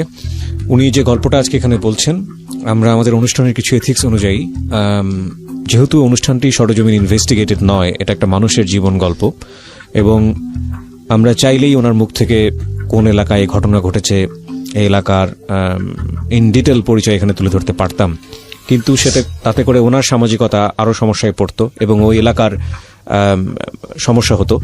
সুতরাং সেই জায়গাটি থেকে আমরা আমাদের অনুষ্ঠানের এথিক্স অনুযায়ী কিছু বিষয় এখানে গোপন করে যাচ্ছি, এবং আপনাদের সবাইকে বলবো যে আজকের এই গল্পের মূল জায়গাটি হচ্ছে একটি মেয়ের, বাংলাদেশে একজন কিশোরীর সামাজিক নিরাপত্তা, পারিবারিক নিরাপত্তা, এবং সেই নিরাপত্তা যদি কোনো কারণে তাকে আমরা নিশ্চিতভাবে দিতে না পারি, তাহলে তার জীবনটা, শুধু তার জীবন না, তার পরিবারের জীবন কতটা দুর্বিষহ হতে পারে। বিশেষ করে একজন প্রান্তিক পর্যায়ের একেবারে খেটে খাওয়া পরিবারের নারীদের বা কিশোরীদের যেই সামাজিক নিরাপত্তার জায়গাটা, সেটা কতটা অরক্ষিত এবং কতটা ভয়াবহ রূপ নিতে পারে, সেই গল্পটাই আজকে আমরা এখানে প্রচার করছি। একটু মনোযোগ দিয়ে সবাইকে শোনার জন্য আহ্বান জানাচ্ছি। জি বলুন। তারপর আমি আরেকটা জিনিস মিস করে গেছিলাম, মানে এই ঘটনাটা ঘটার আগে যখন আমার বড় ভাবি বলল যে ও তুই মনে মনে একটা ছেলেকে পছন্দ করে, তোর যদি আবার ও বড় বোনের মতো ভাইগা যায়, ওর আগে বিয়ে ঠিক করে ফেলান। আমার কিন্তু বিয়ে ঠিক করে ফেলাইছিল। এই শুক্রবারে দেখছে, আগামী শুক্রবারে বিয়ে দিয়ে আমার নিয়েও গেছে। তার মধ্যেই ঘটনাটা, তার মধ্যেই মানে এই বিয়ের পরে এই ঘটনাটা। ওটা কি বিয়ে হওয়ার পরের ঘটনা? হ্যাঁ, বিয়ে হওয়ার পরে। আমি শ্বশুরবাড়িতে যাইনি। আচ্ছা, শুক্রবারে এক শুক্রবারে এসে ছেলে আমারে দেখে গেছে, পরের শুক্রবারে শুধু জাস্ট আমি কবুলটাই কইছি, আমি শ্বশুরবাড়ি যাইনি, কারণ ছেলের আমার পছন্দ হয় নাই। আচ্ছা, মানে আপনাকে 11-12 বছরে বিয়ে দিয়ে দিয়েছে? দিয়েছে। এবং ওইটা আপনার ভাবির কথা শুনে? হ্যাঁ, আমার ভাবির কথা শুনে। আমার মা বাবার কোনো ইচ্ছে ছিল না। কবুল বলার পরে আপনি যে ছেলেটাকে লাভ করেছেন, প্রেমিক যেটা বলছেন আপনি, তার সাথে বের হয়েছিলেন আপনি, এবং তারপরের ঘটনা হচ্ছে এগুলা। এরপরে ওই ঘটনা ঘটার পরে ওই ছেলে নেয়নি আপনাকে? আমি এসে পড়ছি, আমি এসে পড়ছি। কারণ আপনি তাহলে শ্বশুর বাড়ি থেকে গিয়েছিলেন ওই ছেলের সাথে, প্রেমিকের সাথে নাকি? না, আমাদের বাড়ি থেকেই। মানে আমি শ্বশুর বাড়িতে যাই নাই, জানি নাই। কিন্তু বিয়ে তো হয়েছিল? হ্যাঁ, বিয়ে হয়েছিল। ছেলের সঙ্গে যোগাযোগ করেনি আপনার জামাইয়ের সঙ্গে যে এরকম একটা ঘটনা ঘটেছে? আসতো, কিন্তু আমি যাইতাম না। কেন? আমি যাইতাম, আমার কাছে ওরকে ভালো লাগতো না। আচ্ছা, এতটাই ছেলে মানুষ, আল্লাহ বলছে মানুষ আমার দেওয়া, আমার দান দেওয়া তোমরা ঘৃণা করো না, কিন্তু সে এতটাই কালো, বলার বাইরে। রাত্রের বেলা মনে হইতো কি জানেননি, কারেন্টটা লাইটটা অফ করলে তার চোখ দুইটা দাঁত গুলা ছাড়া আর কিছুই দেখা যেত না, এত কালো। আমি তো বললাম, এই ঘটনার পরে সে আসতো আপনার কাছে যে আপনাকে নেওয়ার জন্য? আমাকে নেওয়ার জন্য, কিন্তু আমি তার কাছে যাইতে চাইতাম না। আচ্ছা। তো বিয়ে করছে, যেদিন বিয়ে হয়েছে ওই দিন আমাকে শ্বশুরবাড়ি নিয়ে গেছে। শ্বশুরবাড়ি নিয়ে যাওয়ার পরের দিনে আমি এসে পড়ছি। তো যেদিন বিয়ে করে, ওইটাকে তো আমাদের মুসলমানের ভাষায় কাল রাত্রি বলে, ওই দিন তো স্বামী স্ত্রী একসাথে দেয় না, ওই শ্বশুর শাশুড়ি ননদ। ওই দিন রাত্রে আমি যখন, আমাকে ছেলেও দেখায় না, আমি যে পছন্দ করবো না, আমার জানে ফ্যামিলি যে ছেলে, আমি ছোটবেলা থেকে কিরকম ভাবে বড় হয়েছি ওরা জানে না, আমি স্মার্ট, আমি ছোটবেলা থেকে একটু পয় পরিষ্কার, একটু হ্যান্ডসাম পছন্দ করতাম। ওরা জানতো যে আমি ওকে পছন্দ করতাম না, তাই আমাকে ওকে দেখায় না, দেখাই কবুল বলিয়ে দিয়েছে। হ্যাঁ, না বলে আমার বড় ভাবি কইছে যদি বিয়া না বস, তাইলে আমি এমন কাম করবো যাতে তোরে আমার শ্বশুরে, আব্বার কথা, যে তোরে যাতে বাইতে কালকে এমনি বার করে দেয়। তা আমি তো কাউকে চিনি না, কোথাও চিনি না, আমি যাবো কোথায়, ওই ভয়েতে আমিও ভাবছি যে বিয়ে হয়ে গেলে এটা কি, এমন না গেলে কি হইব, ওরকম খেয়াল খুশিতে। ছেলেকে না দেখে আপনি কবুল বললেন? হ্যাঁ, কবুল। ছেলেকে দেখলেন কখন? দেখলাম তার পরের দিন ওদের বাড়িতে গিয়ে। দেখে আপনি চলে আসছেন? এত শুকনা মানুষ হয় কিনা আমি জানি না। ঠিক আছে, আপনার চোখে পছন্দের ছিল না। তো এরপরে যে ঘটনাটা ঘটলো, ঘটার পরেও ছেলে আপনাকে নিতে আসতো? হ্যাঁ, ও নিতে আসতো, কিন্তু আপনি যেতেন না? ওর মা বাবা জানতো, ওর মা বাবাও শুনছে এসব ঘটনা, কিন্তু সে আমার জন্য অনেক কান্না করতো। হয়তো তার অভিশাপটাই আমার লাগছে। সে আমাকে অনেক ভালোবাসতো। সে বলতো কি যে দেখো, তুমি আমার অন্ধকার ঘরের চাঁদ, আমি যেমন দরিদ্র, তুমি এমন দরিদ্র ঘরের মেয়ে, আমি যাই না দিমু তুমি তাই খাবা, কিন্তু তুমি আমার অন্ধকার ঘরের চাঁদ। আমি তো এখন তো মেয়ে হয়ে গেছে, চিন্তায় টেনশনে শরীরটা আমার এরকম, আরো সুন্দর আসছিলাম, আরো মোটা কাটা আসছিলাম। তো সে বলতো তুমি আমার অন্ধকার ঘরের চাঁদ। ও কখনো যদি আমাদের বাড়িতে আসতো, যদি আমার সাথে এক বিছনা দিত, রাত্রে আমি দাও নিয়ে সাথে ঘুমাইতাম, যে তুই আমারে দোলে তোর হাত কেটেলাম, এমন বলতাম ওরে। এই সময় আপনার বাবা মা চেষ্টা করেছে অন্য কারোর সঙ্গে বিয়ে দেওয়ার জন্য? তারপরও কারণ আমি যাবো না ওর কাছে সেটা তো বুঝতেই পারছি। আচ্ছা। তার মধ্যে সারাসারি হয়ে গেছে, কিন্তু সে অপেক্ষায় ছিল আমাকে নিবে। আচ্ছা আচ্ছা, ওকে। তারপরে তার মধ্যে দিয়ে বিয়ে অনেক ঠিক করলো, কিন্তু বিয়ে আমার হলো না। লাস্ট পর্যায়ে আমার এই বড় ভাই মনে করেন এটা তো আমার ওটা বিয়েটা না বলাই হয়, কারণ আমার বিয়েটা তেমন প্রচালিত হয় নাই। বিয়েটা হয়েছে একখান আমি আইসা পড়ছি, এটা কেউ জানে কেউ জানেও না। আচ্ছা, এটা না বলার মতোই আর কি। তো যা হয়েছে বিয়ের পরেই আমার এই ঘটনাগুলা। তারপরে মনে করেন 3 মাস আমি বাড়ি থেকে বেরোতে পারি নাই।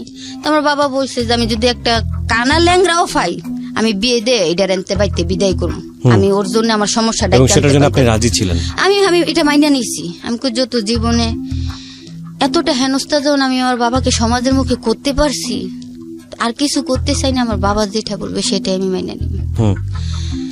কিন্তু আমার বিয়েটা হইতে দিল না। যখন লাস্টের পর্যায়ে যে বিয়েটা আমার ঠিক করলো, ওই বিয়েটা ওরা নিজে এসে একবারে বাইঙ্গা দিল। বাইঙ্গা দিয়ে আমাকে বলল কি, আমি ঘরে বসে রয়েছি, যায় তুই কোথাও বিয়ে করতে পারবি না, আর যদি তোর বিয়ে হইতেই হয় তাহলে আমার সাথে তোর সম্পর্ক রাখিয়া তারপরে বিয়ে করতে হবে। কে বললো এটা? আমাদের এই এলাকার বড় ভাই। ওই যে আপনাকে যেতে বলতো? ওকে। ও মানে ওই দিন এসে আমার সাথে সরাসরি ফেস টু ফেস কথা বলে, তার আগে আমি ওকে দেখি নাই।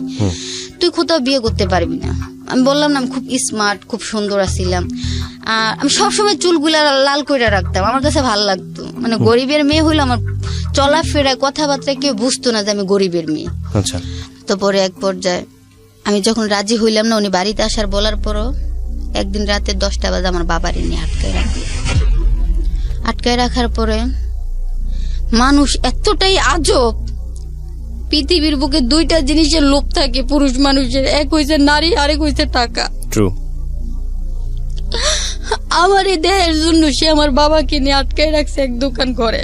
আটকায় রেখে আমাকে তার এক সামসা দিয়ে ফোন পাঠায়, আমাকে বলল তুমি কি রাজি হবা আমার কাছে আসা? আমি দেখেন, আমি তো আপনারা বলছি যেটা ছিল এটা আমার অ্যাক্সিডেন্ট, আমি আমার জীবনটারে গুছাইতে চাই, কেন বুঝতেছেন না? কেন তুমি গুছাইতে পারবা, আমি তোমার গুছানোর মধ্যে কোনো বাধা দিতাম না, কিন্তু তুমি আমার কাছে আসো, তোমাকে আমার প্রয়োজন।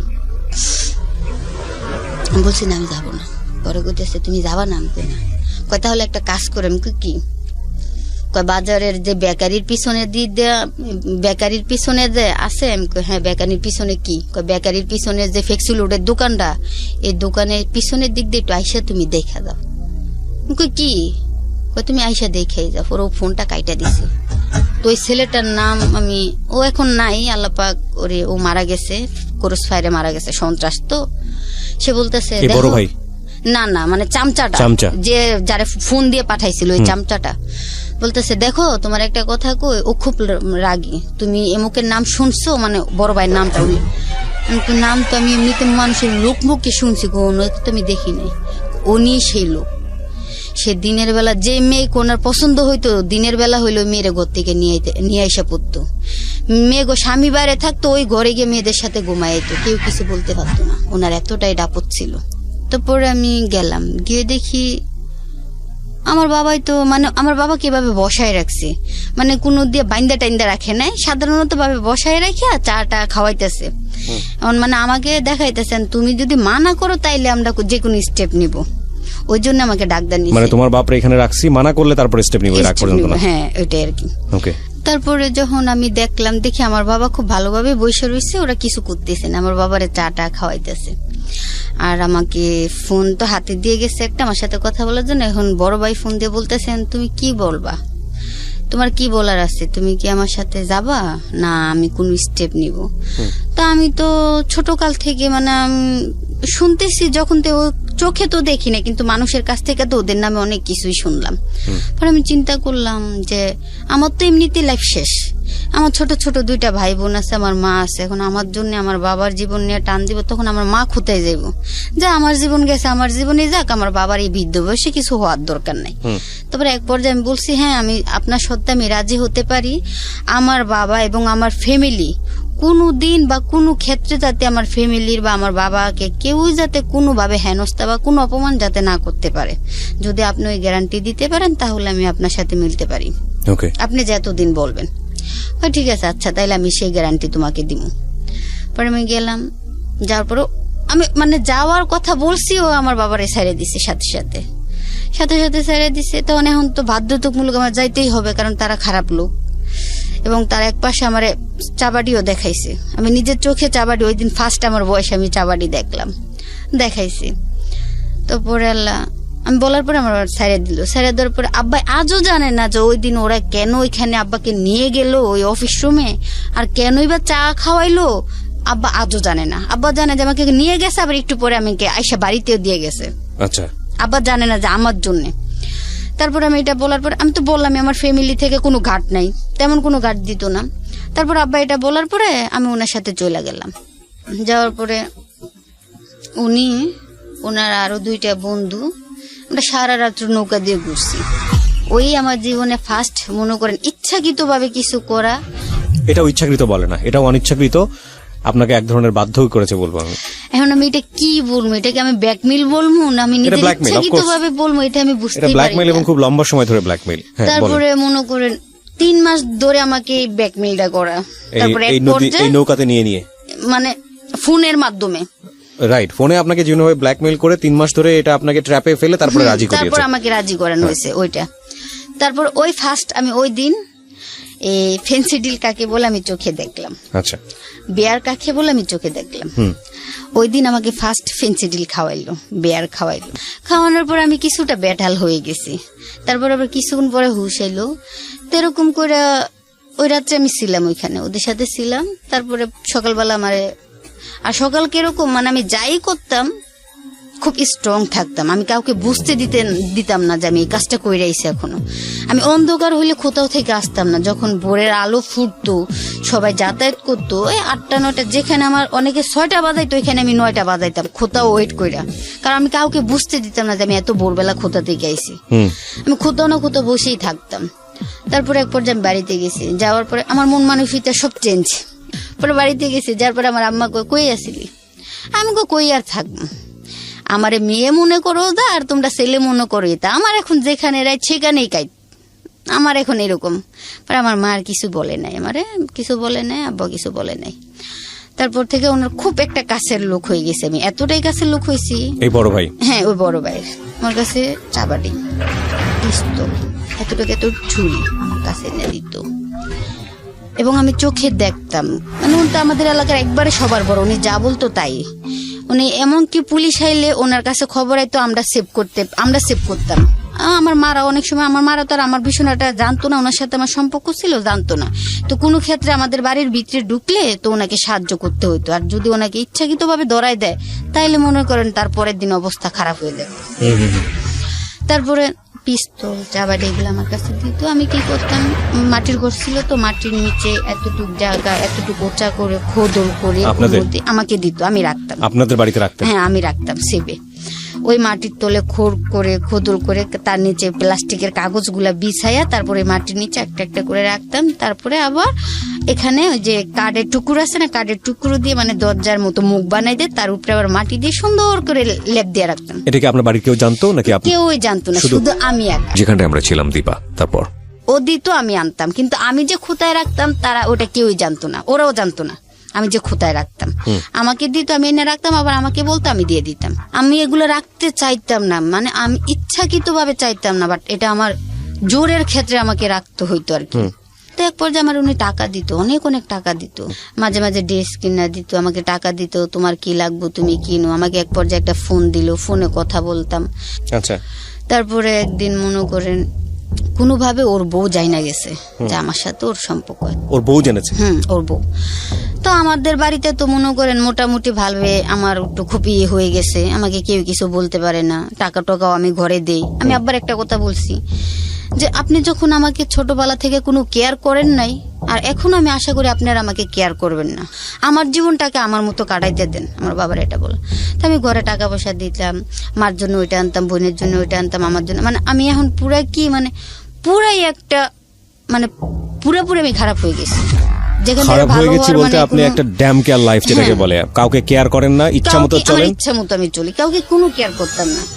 হ্যাঁ, আমার একটা জিনিস, আমি অন্যায় করছি, আপনি আমাকে বলবেন, আমি মাথা নোয়া রাখবো, আমি ওখানে আর আপনাকে কিছু বলবো না। আপনি এই কাজগুলো শুধু বড় ভাইয়ের সাথেই করতেন ওই সময় নাকি সবার সাথেই করতেন? না না, ওই সময় শুধু বড় ভাইয়ের সাথে। ওর কাছে যখনই যাইতাম তখন আমি ফেন্সি ডিলার মদ খাইতাম, বিয়ার খাইতাম, যখনই যাইতাম তখনই খাইতাম। মানে এক পর্যায়ে এটা আমার এক ধরনের একটা নেশা হয়ে গেল। যখনই যাইতাম তখনই খাইতাম। তো এক পর্যায়ে এটা ওর বউ জেনে গেছে। জেনে যাওয়ার পরে ওর বউ আমার বাড়িতে গেছে, আইসা আমার হাত থেকে ফোনটা নিয়ে বলে ফোনটা দে তো আমার কাছে। ফোনটা দিলাম। ওর বউ আবার ওইখানে স্থানীয়, আমরা তো স্থায়ী, ওর বউ স্থানীয়। ওর বউ আমার হাত থেকে ফোনটা নিল, নিয়ে দেখো স্বামীর নাম্বার তো সম্পর্ক যত আছে নাম্বার তো থাকবেই। নাম্বার পাইছে, পাই আমার ফোনটা ভেঙে ফেলাইল, ভেঙে আমার একটা থাপ্পড় দিল। তো আমি এতটাই তখন ট্যালেন্ট হয়ে গেছি, মানে ও যে বড় ভাই ওকে আমি কেয়ার করতাম না। পরে ও চলে যাওয়ার পরে ওকে আমি ফোন দিলাম। ফোন দিয়ে বলতেছি, তুই এলাকার বড় ভাই, তুই আমার কাছে দৌড়া। নগদ আমি ওটা বলছি, তুই এলাকার বড় ভাই কিন্তু তুই আমার কাছে দৌড়া। আমি একটা মেয়ে হয়েও তুই আমার কাছে দিনে 80 বার আসিস, কেন আসিস? তোর লাভই তুই আসিস।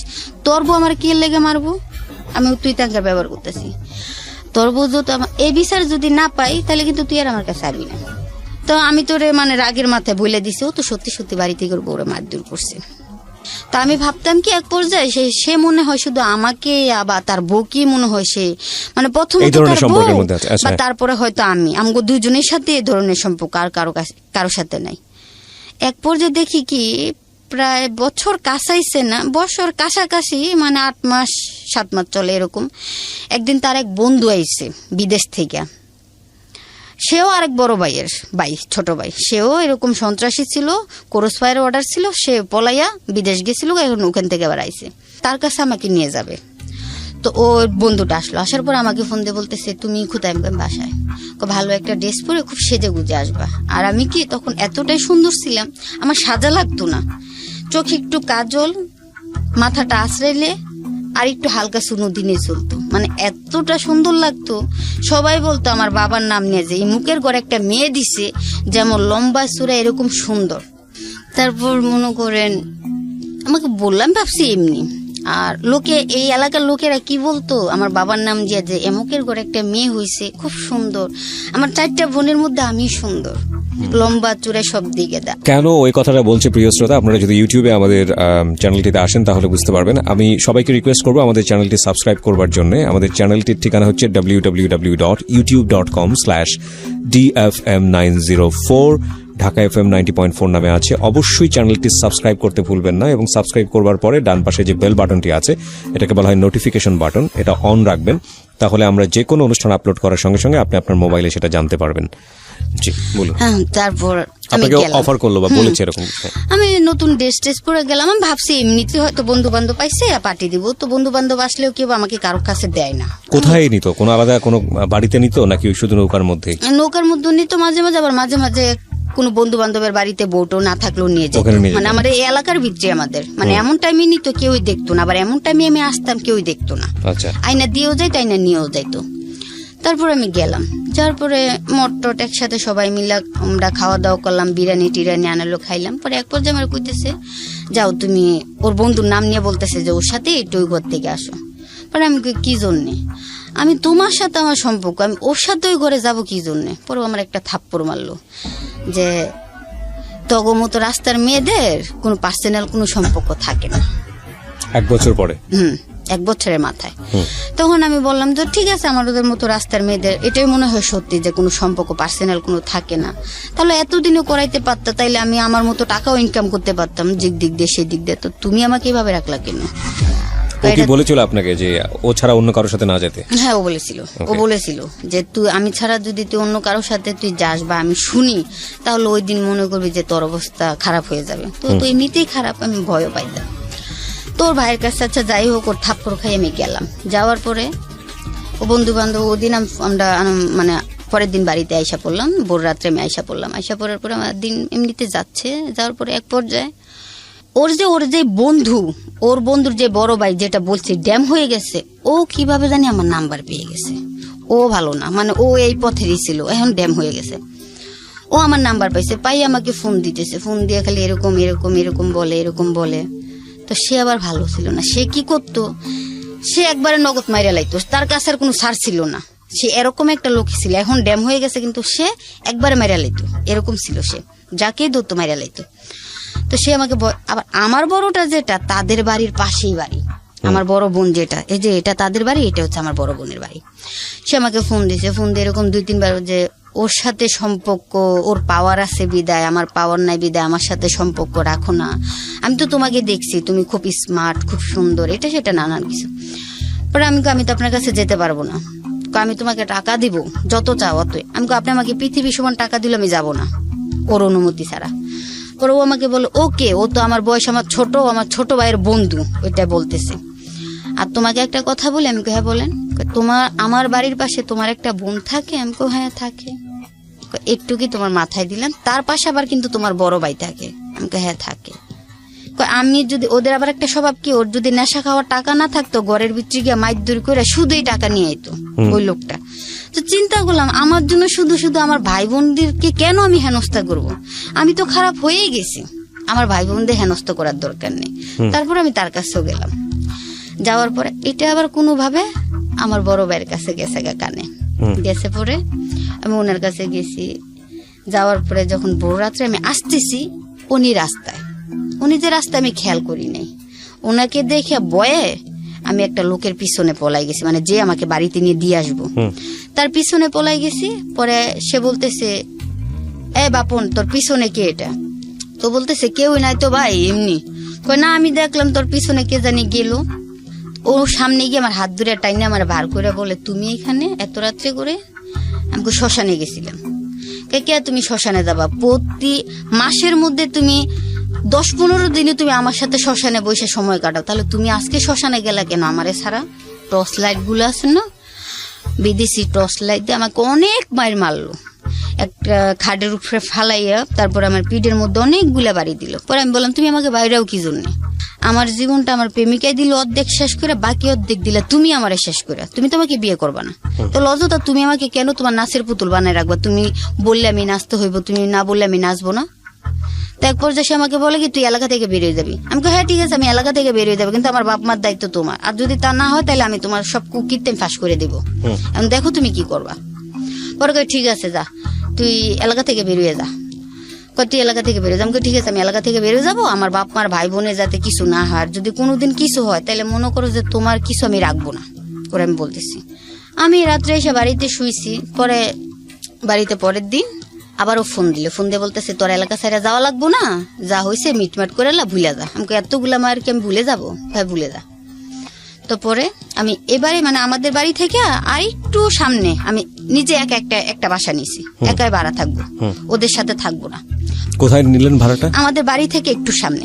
আবার আমি যেখানে বাড়ি নিচ্ছি ওর আবার সেখানে আড্ডা, সারাদিন ওইখানে আড্ডা দিব পয়সা। এই বড় ভাই ও আমাকে বললো যে তুই এই বাসা ভাড়া নে, আমি এখানে সারাদিন আছে, আমার লোকজনও আছে, তোর কোনো সমস্যা হবে না, তুই এই বাসা ভাড়া নে। তারপর আমি ভাড়া নিলাম, ভাড়া মাত্র 600 টাকা না 700 টাকা। তো এটা আপনার ফ্যামিলি কিছু বললো না? আমি বললাম না, আমার ফ্যামিলির মধ্যে কোনো কিছু কেয়ারই করতো না এইসব ব্যাপারে। তারপরে ওইখানে ছিলাম পরে তখন আমার বাইরে যাওয়া শুরু হয়ে গেছে। ওকে ছাড়া আমি বাইরে বিভিন্ন জায়গায় যাইতাম। সত্যি কথা কোনোদিন চাপে থাকে না, আমি যে অলরেডি খারাপ হয়ে গেছি এটা অনেক জেনে গেছে। সত্যি কথা তো চাপি। তখন আমাকে অনেক নাম্বার থেকে ফোন আসতো, ওইখানে যাওয়ার অফার আসতো, অত টাকা এত টাকা, মানে বিভিন্ন ভাবে অফার, আমি যত টাকা চাই এতই দিবে। তারপর আমি বাইরে যাওয়া শুরু করলাম। এক পর্যায়ে আমাদেরই মানে ওই যে সরু আপা বলছিলাম শুরুতে নৌকার ঘটনার মধ্যে যে আব্বা বা আম্মা যদি আইসা তোমাকে বলে আমি রাত্রে খোতাইছিলাম, তুমি বলবা যে আমার বাড়িতে, ওই সরু আপা ওই মহিলাকে আমাকে তখন চিনাই দিল। ওই মহিলা দেহ ব্যবসা করে। আচ্ছা, ও না আমাকে নিয়ে যাওয়ার পরে কথা বলাইলো। পরে বলতেছে যে ও এরকম কাজ করে, তুই যদি ওনার সাথে থাকিস কাজকর্ম করিস তাহলে ও তোকে ভালো পয়সা দিব। আমি ঠিক আছে, আমার তো এমনি তো থাকার জায়গায় নাই, তো থাকলাম। পরে আমি ওইখান থেকে বাসা টাসা সারিয়ে দিয়ে আমি আইসা পড়বো। তো ওই দিন রাত্রে আমি বাড়িতে গিয়ে রইলাম। থাকার পরে ওরে একটা চামচা আমাকে খুব পছন্দ করতো, মানে বড় ভাইয়ের। তখন মানে বাসা আমি পরের দিন আমু আর কি বাসা ছাইরা ওই আপার বাড়িতে। ওর চামচা যে আমাকে পছন্দ করতো, এখন ও তো বলতে সাহস পায় না। বেড়ার ঘরের ওই যে দরজার উপর দিয়ে ভেন্টিলেটরের মতো ফাঁক থাকে না, এতটুকু ওই ফাঁকা দিয়ে আসি আমার ঘরের ভিতরে গেছে। এক পর্যায়ে চুকি, আমি তো একা ঘুমাই স্বাভাবিক, তাইলে আমার চৌকি নড়বো, আমার তো ঘুম ভাঙবে। যখন গেছে চৌকির এক কোনায় যখন বসে তখন আমার চৌকিটা মানে একটা লড়াদ মারছে, হঠাৎ করে আমার ঘুমটা ভাঙে গেছে। ভালো রে আমার ঘরে তো শুধু আমি আমার ঘরে কি আসলো। পরে আমি সাইড দিয়ে আমার আবার সাইড দিয়ে নামার চৌকির সাইডে দিয়ে নামার সিস্টেম আছিল, ওই দিক দিয়ে আমি নাইমা লাইটটা ধরাই দেখি ওর নাম ছিল আবার জনি। আচ্ছা, পরে আমি কি রে তুই এইখানে? ও আমার পায়ে ধরে ফেলাইছে, নগদ আমার পায়ে, দেখ আমি তোর পায়ে ধরি, তুই বাইরে কিছু কইস না, তোর আমার খুব পছন্দ, একটা বারের জন্য তুই আমার একটা সুযোগ দে। আমার 500 টাকা দিল। আমি তোর টিয়ার মায়ের বাপ, তুই এনইছিস কি জন্যে? আমার তোরে খুব পছন্দ।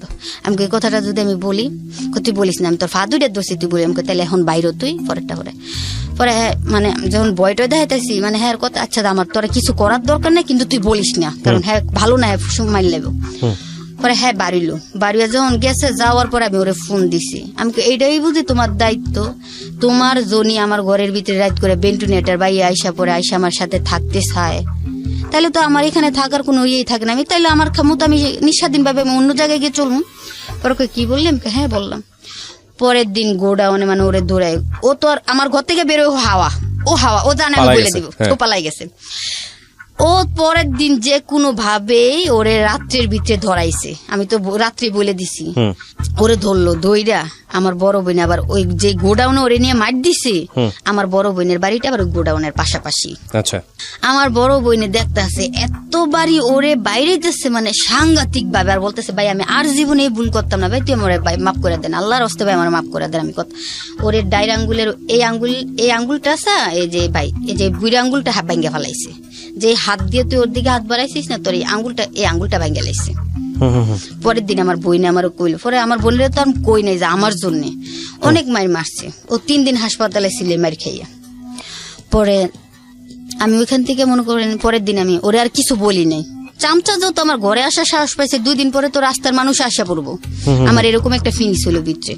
পরে আমি ঘরটর ছাইরা দিয়ে আমার মার বাসায় এই খেতা বালি চিত্তা দিয়া খাবার তো আমি রান্না করে খাইতাম না, ওই টাকা থাকতো বাইরের থেকে কিনা খাইতাম। রান্না করতে পারি কিন্তু রান্তাম না। আচ্ছা, তো আপার বাড়িতে গেলাম, যে আপার সাথে আমাকে পরিচয় করাই দিল। তো ওনার বাড়িতে ওনার এতটুকু একটা ছেলে, ওনার মেয়ে স্বামী থাকতো বিদেশ সৌদি। তো যে ভদ্রমহিলা সব কাজ করতো, ওনার 2টা ছেলে, তখন একটা ছেলে হয় নাই। পরে ওনার বাড়িতে গেলাম, যাওয়ার পরে ওনার ঘরের কাজকামও করে উনি মানে ওনার ঘরের টুকিটাকি থালা বাসন হাড়ি পাতিল মাঝে উনি আমাকে ভাতও খাওয়াই 3বার, যে তুই বাইরে এতখানে ঘুরার দরকার নাই, আমি ঘরে লোকাই না দিব, তুই ঘরে বই বই কাজ করবি, আর তোর 3বার খাওয়ার কাম, তুই আমার ঘরের টুকটাক কাজ করবি, তোর আমি এমনি খাওয়াম। আপা আমার এটা বললো।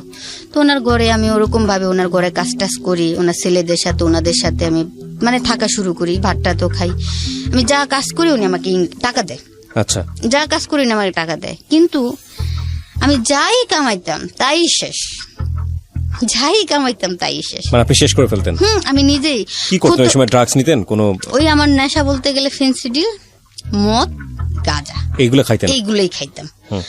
তো আপার সাথে পরিচয় হওয়ার পরে আপার বাসায় লোকজন আসতো, কাজকর্ম করতাম, তখন কাজের ছিল দিত 500 টাকা, উনি আমগরে দিত 200 টাকা করে, 5টা কাজ করলে 1000 টাকা। তো অনেক সময় তো দেখা গেছে একটা মানুষের সবসময় পছন্দ করে না, প্রতিদিন 1000 টাকা করে আসতো, প্রতিদিনও আসতো। যখন নতুন গেছে তখন আরো বেশিও আসতো, যখন প্রথমবার যখন ওনার বাসায় গেছি তখন তো ওনার বাসায় তো আমি নতুন, তখন আরো বেশিও আসতো। এমন একদিন গেছে আমি একদিনে 5000 টাকা কামাই করছি।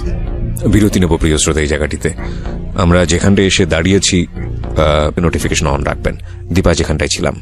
তারপরে ওই টাকা নিয়ে মন করেন আমি মদ খাইতাম, কি করবো, আমি কারে দেবো? ছোট একটা বোন ছিল, ওর আবার খুব কেয়ার করতাম, ওর জন্য ওইটা কিনতাম, ওর জন্য ওইটা কিনতাম, মার জন্য এটা কিনতাম, মারে নিয়ে 1000 টাকা 500 টাকা দিয়ে দিতাম।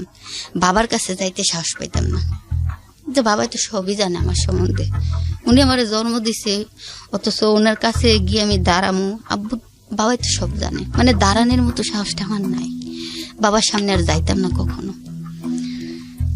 এক পর্যায়ে ওই যেখানে আমার আপার যে বাড়িতে আমি ছিলাম ওইখানে আরেকটু ব্যাক সাইডে আমাদের যে মেয়র এলাকা ছিল, ওইখান থেকে 5 টাকা ভাড়া লাগে।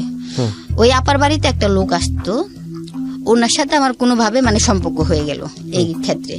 তো উনি ওনার কথাবার্তা আমার ভালো লাগতো, তো ওনার সাথে পরিচয় হয়েছে। হওয়ার পরে উনি আমাকে মাঝে মাঝে ফোন দিত। ওদের খুব একটা সুন্দর জায়গা আছে, খোলা আকাশের নিচে একটা মাঠের মতো, ওইখানে ওরা মানে আড্ডা দিত প্রতিদিন রাত্রে। তো ওরা আমাকে ফোন দিত, ফোন দিলে ওদের সাথে ওইখানে গিয়ে আমি আড্ডা মারতাম। আমি তো নাচতে পারতাম খুব ছোটবেলা থেকেই। তো ওদের একটা বন্ধু ছিল, সে আবার গান করতো। তো সে যদি গিটার নিয়ে গান করতো, আমি সুন্দর নাচতাম। তো নাচতে আমি মদ খাইতাম ওদের সাথে বসে, বিয়ার খাইতাম, তারপরে গাঁজা খাইতাম। এগুলা খাই আমি ওদের সাথে, মানে আমি যে কোন দুনিয়ায় হারিয়ে যেতাম আমি নিজেও জানতাম না। ওদের সাথে আমি নাচতাম। তো ওরা তো আর আমাকে মন চাইলে টাকা দিত না, মন চাইলে না দিত। ওরা তো, আমি মেয়ে আর ওরা পুরুষ, কেন তো নেবে সেটা তো জানেনি। ওরা ফোন দিত, আমি গেও পার্টি টাটি, মানে আনন্দ ছবি করতাম, এটুকুই। এইভাবে দিন আমার কাটতেছে। তারপরে এক পর্যায়ে মনে করেন আমি আমাদের ওইখানে থেকে ঢাকায়ও আসা শুরু করি। ঢাকায়ও আসি বন্ধু বান্ধবের সাথে, নানান জায়গায় ঘুরি। কক্সবাজার গেলাম, মানে আপনার এলাকা থেকে ঢাকা পর্যন্ত লোকজন জেনে গেছে? মানে আমি ঘুরতে আসতাম আর কি, বন্ধু বান্ধবের সাথে, বা ঢাকা পর্যন্ত আসতাম। তারপরে ওই আপার মাধ্যমে ঢাকায় আবার আরেকটা আপা ছিল, সেও এরকম কাজ করতো ঢাকায়। তো ওই আপা ওকে ফোন নাম্বার দিল, দিয়ে বলছে যে আমার কাছে এরকম এরকম একটা মেয়ে আছে, অল্প বয়স, খুব ছোট, খুব মানে ওর প্রশংসা সবাই করো, খুব ভালো ব্যবহার আচারও ভালো, সব দিকেই ভালো। কত বলো তাইলে আমার এনে পাঠাই দিও। তো এমনিতে তো আমার বন্ধু বান্ধবের সাথে আমি ঢাকায় আসতাম যাইতাম। তো ওই আপার বাড়িতে আমাকে বললো, ঠিকানা দিয়ে দিল, আমি আসলাম, আইসা পরে ফোন দিলাম। তো আপার বাড়িতে কিছুদিন ছিলাম, এখন এইভাবেই কাটতেছে, ওই আপার বাড়িতে এমনি কাটতেছে। আইতেছি যাইতেছি, তো টাকা পয়সা তো যা কামাই তাই শেষ করি, যা কামাই তাই শেষ করি, মানে ওই যে এসব টাকা যেভাবে আসে ওইভাবেই যায়।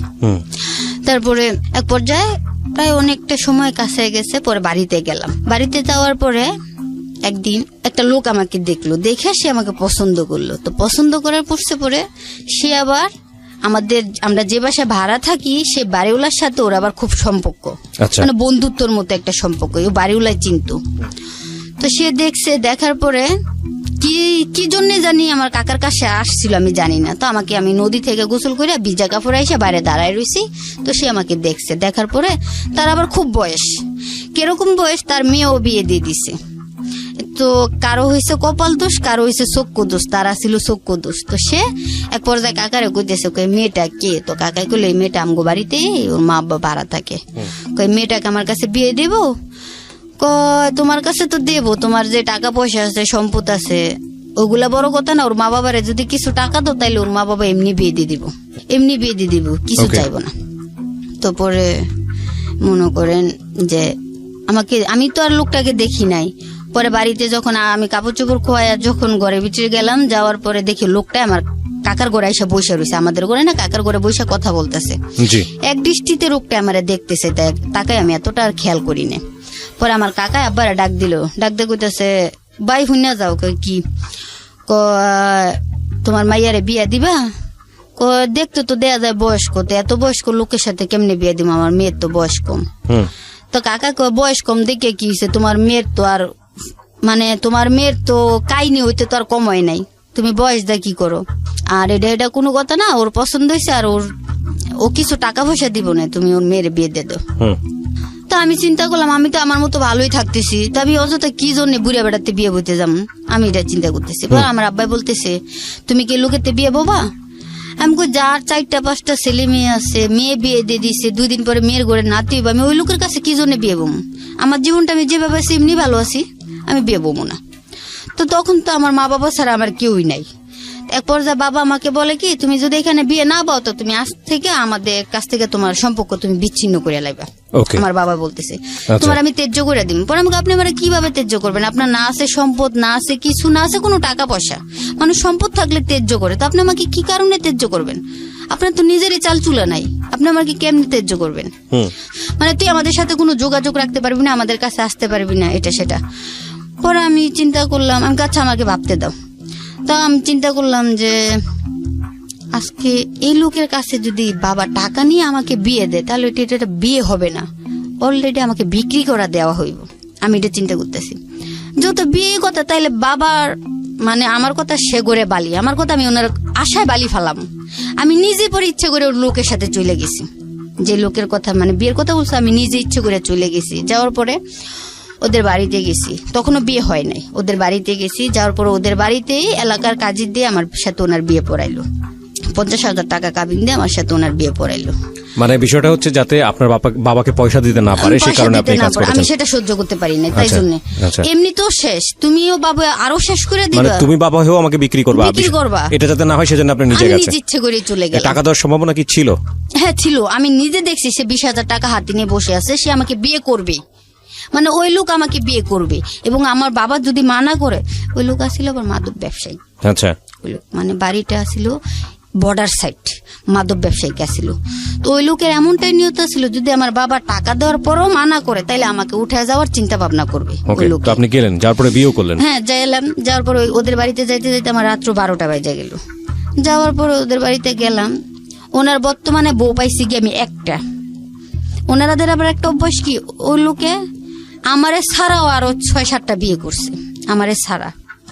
তা আমি গিয়ে ঘরে বউ পাইছি একটা, শুধু বড় বউটারে পাওয়ার পরে ওই বড় বউর ঘরে, ওই বউর আগে আরেকটা মহিলারে বিয়ে করছে, ওনার ঘরে একটা ছেলে আছে। ওই ছেলের রাখা ওনার কাজকর্মে অনেক মারধর করতো, অনেক শারীরিক ভাবে অত্যাচার করতো। ওই মেয়ে আবার ছেলে রাখাই চলে গেছে, বড় ছেলেটাকে রাখা। তো উনি আবার বিয়ে করলো, যেটা বিয়ে করছে সেটা হচ্ছে বৈরবে বিয়ে করলো। বিয়ে করার পর ওই মহিলার ঘরে উডাউডি 6টা মেয়েই হয়েছে, কোনো ছেলে নাই।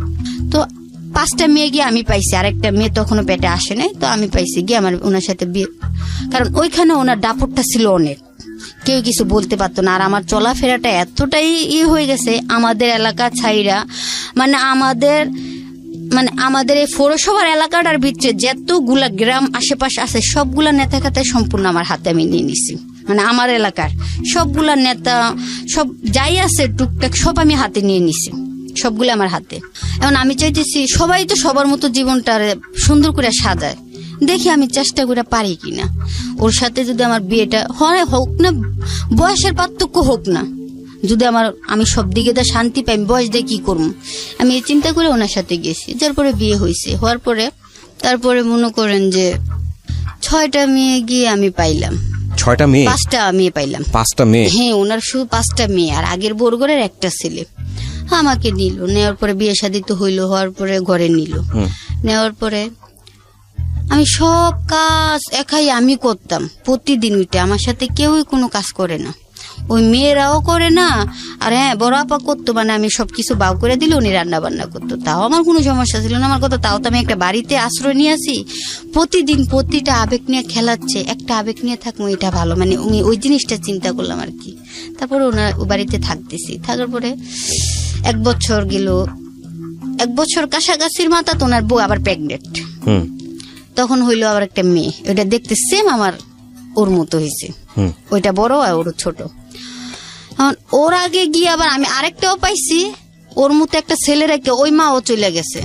মানে 5টা মেয়ে 2টা ছেলে পাইছি আমি গিয়া, 5টা মেয়ে 3 বর্গরের মিলাইয়া, 2 বর্গরে একটা ছেলে, আর 1 বর্গরে 5টা মেয়ে।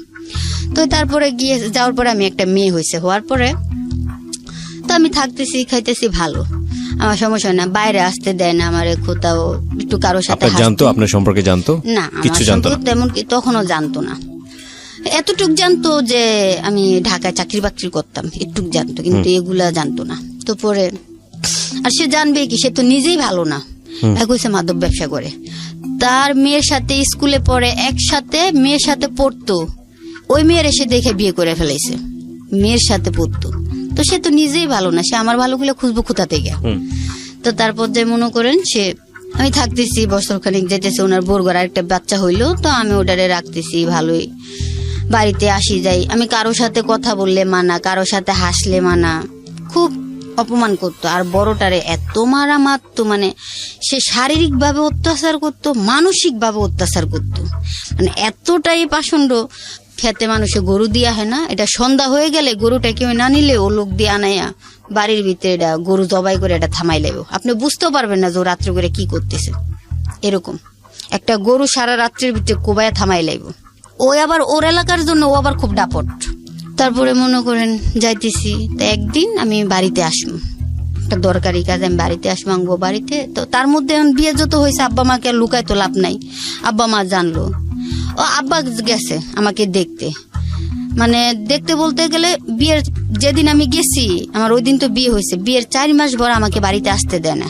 4 মাস পরে যখন আমার আব্বার অসুখ হয়েছে, ফোন করছে আমাকে আসার জন্য, আমার আব্বু শরীর ভালো না, তখন ও আমাকে নিজে নিয়ে আইছে সাথে মোটরসাইকেল দিয়া নিয়ে আইছে। 12টা বাজে বাড়ি থেকে বার হইছে, আবার 2টা বাজে উল্টা বাড়িতে চলে গেলাম। আমাকে বসতে দেয় না আমার বাবার বাড়িতে। আসলো, আইসা আমার বাবাকে দেখলাম, কিন্তু তার কাছে আবার একটা জিনিস কি, টাকা থাকলে কোনো কিছুর ইয়ে নাই।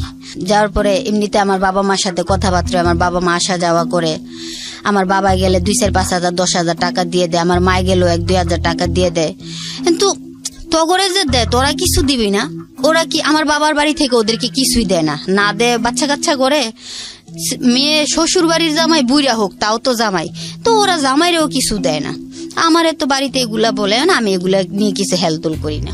তারপরে মনে করেন যে একদিন মনে করেন আমি বাড়িতে গেছি, তো বাড়ি থেকে আস্তে আস্তে আমার দেরি হয়ে গেছে, রাস্তায় গাড়ি নষ্ট হয়ে গেছে। মানে আমাদের দেশে দেশে আসার ওদের বাড়িতে যাওয়ার পথে গাড়ি নষ্ট হয়ে গেছে। গাড়ি নষ্ট হয়ে গেছে পরে যেখানে মনে করেন 3 ঘন্টা লাগবে, সেখানে রাতের 11টা বাজে গেছে। তো সে তো মনে করেন রাস্তায় 4-5 জন লোক নিয়ে বসে অপেক্ষা করতেছে আমি কখন বাড়িতে ফিরবো। তো আমার ভিতরে দেরি হয়েছে, বিদায় আমি বাসায় গেছি। পরে তার তো আবার ওই এলাকায় বললাম না খুব দাপট, কেউ কিছু, তার বড় ভাইরাই কিছু বলতে পারে না।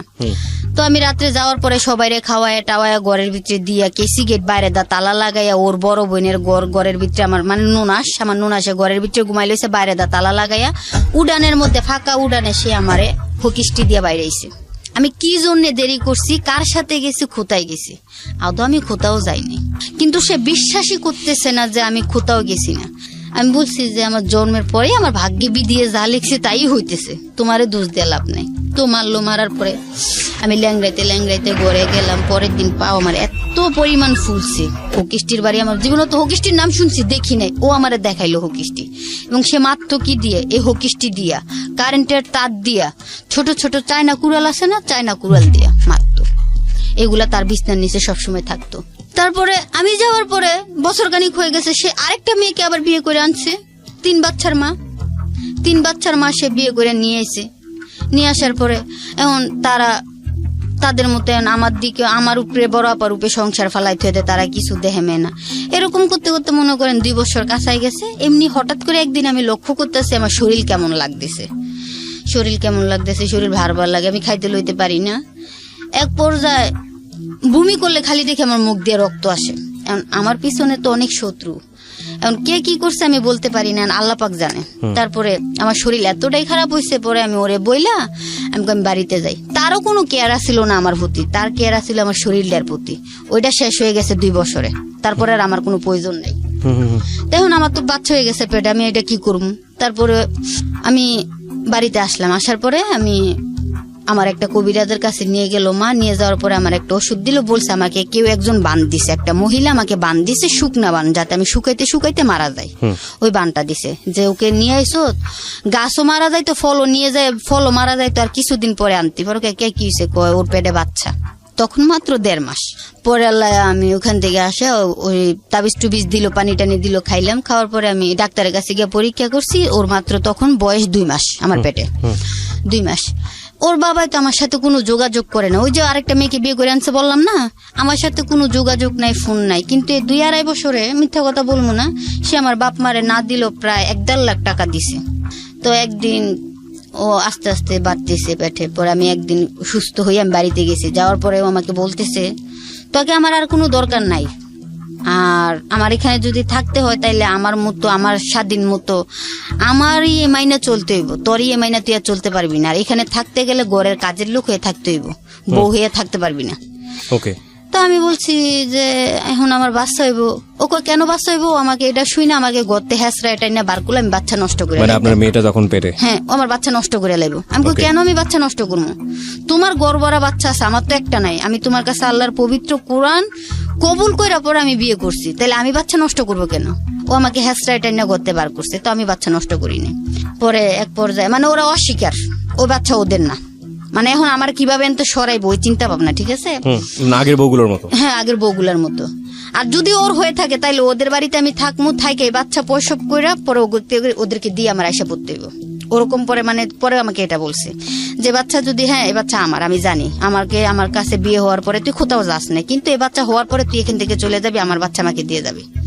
পরে আমি বলছি না আমি ততদিনে কি জেনে গেছে যে আপনি আগে কোথায় ওই যেতেন? যে আমার বড় ভাই যে আমি বললাম যে আপার বাড়িতে আমি গেছিলাম, ওই আপার মাধ্যমে আবার বড় ভাই ওই বাসায় আসা যাওয়া করতো, আমি জানতাম বড় ভাই না। মানে যে বড় ভাই আপনাকে খারাপ লাইনে নিয়ে গেছে সেই ওই বড় বড় ভাইয়ের ভাই। মাধ্যমে সে জানছে। হ্যাঁ, ওই বড় ভাই বাসায় আসা যাওয়া করতো, তা আমি থাকতো ওনাকে আমি 2-3 বার দেখছি না আসতে যাইতে। জি। তো ওই আপার থেকে উনি নাম্বার নিছে, এখন এত বছর 2-2.5 বছর হয়ে গেছে আমার দেখা পায় না, তো খুব ইয়ে হয়ে গেছে।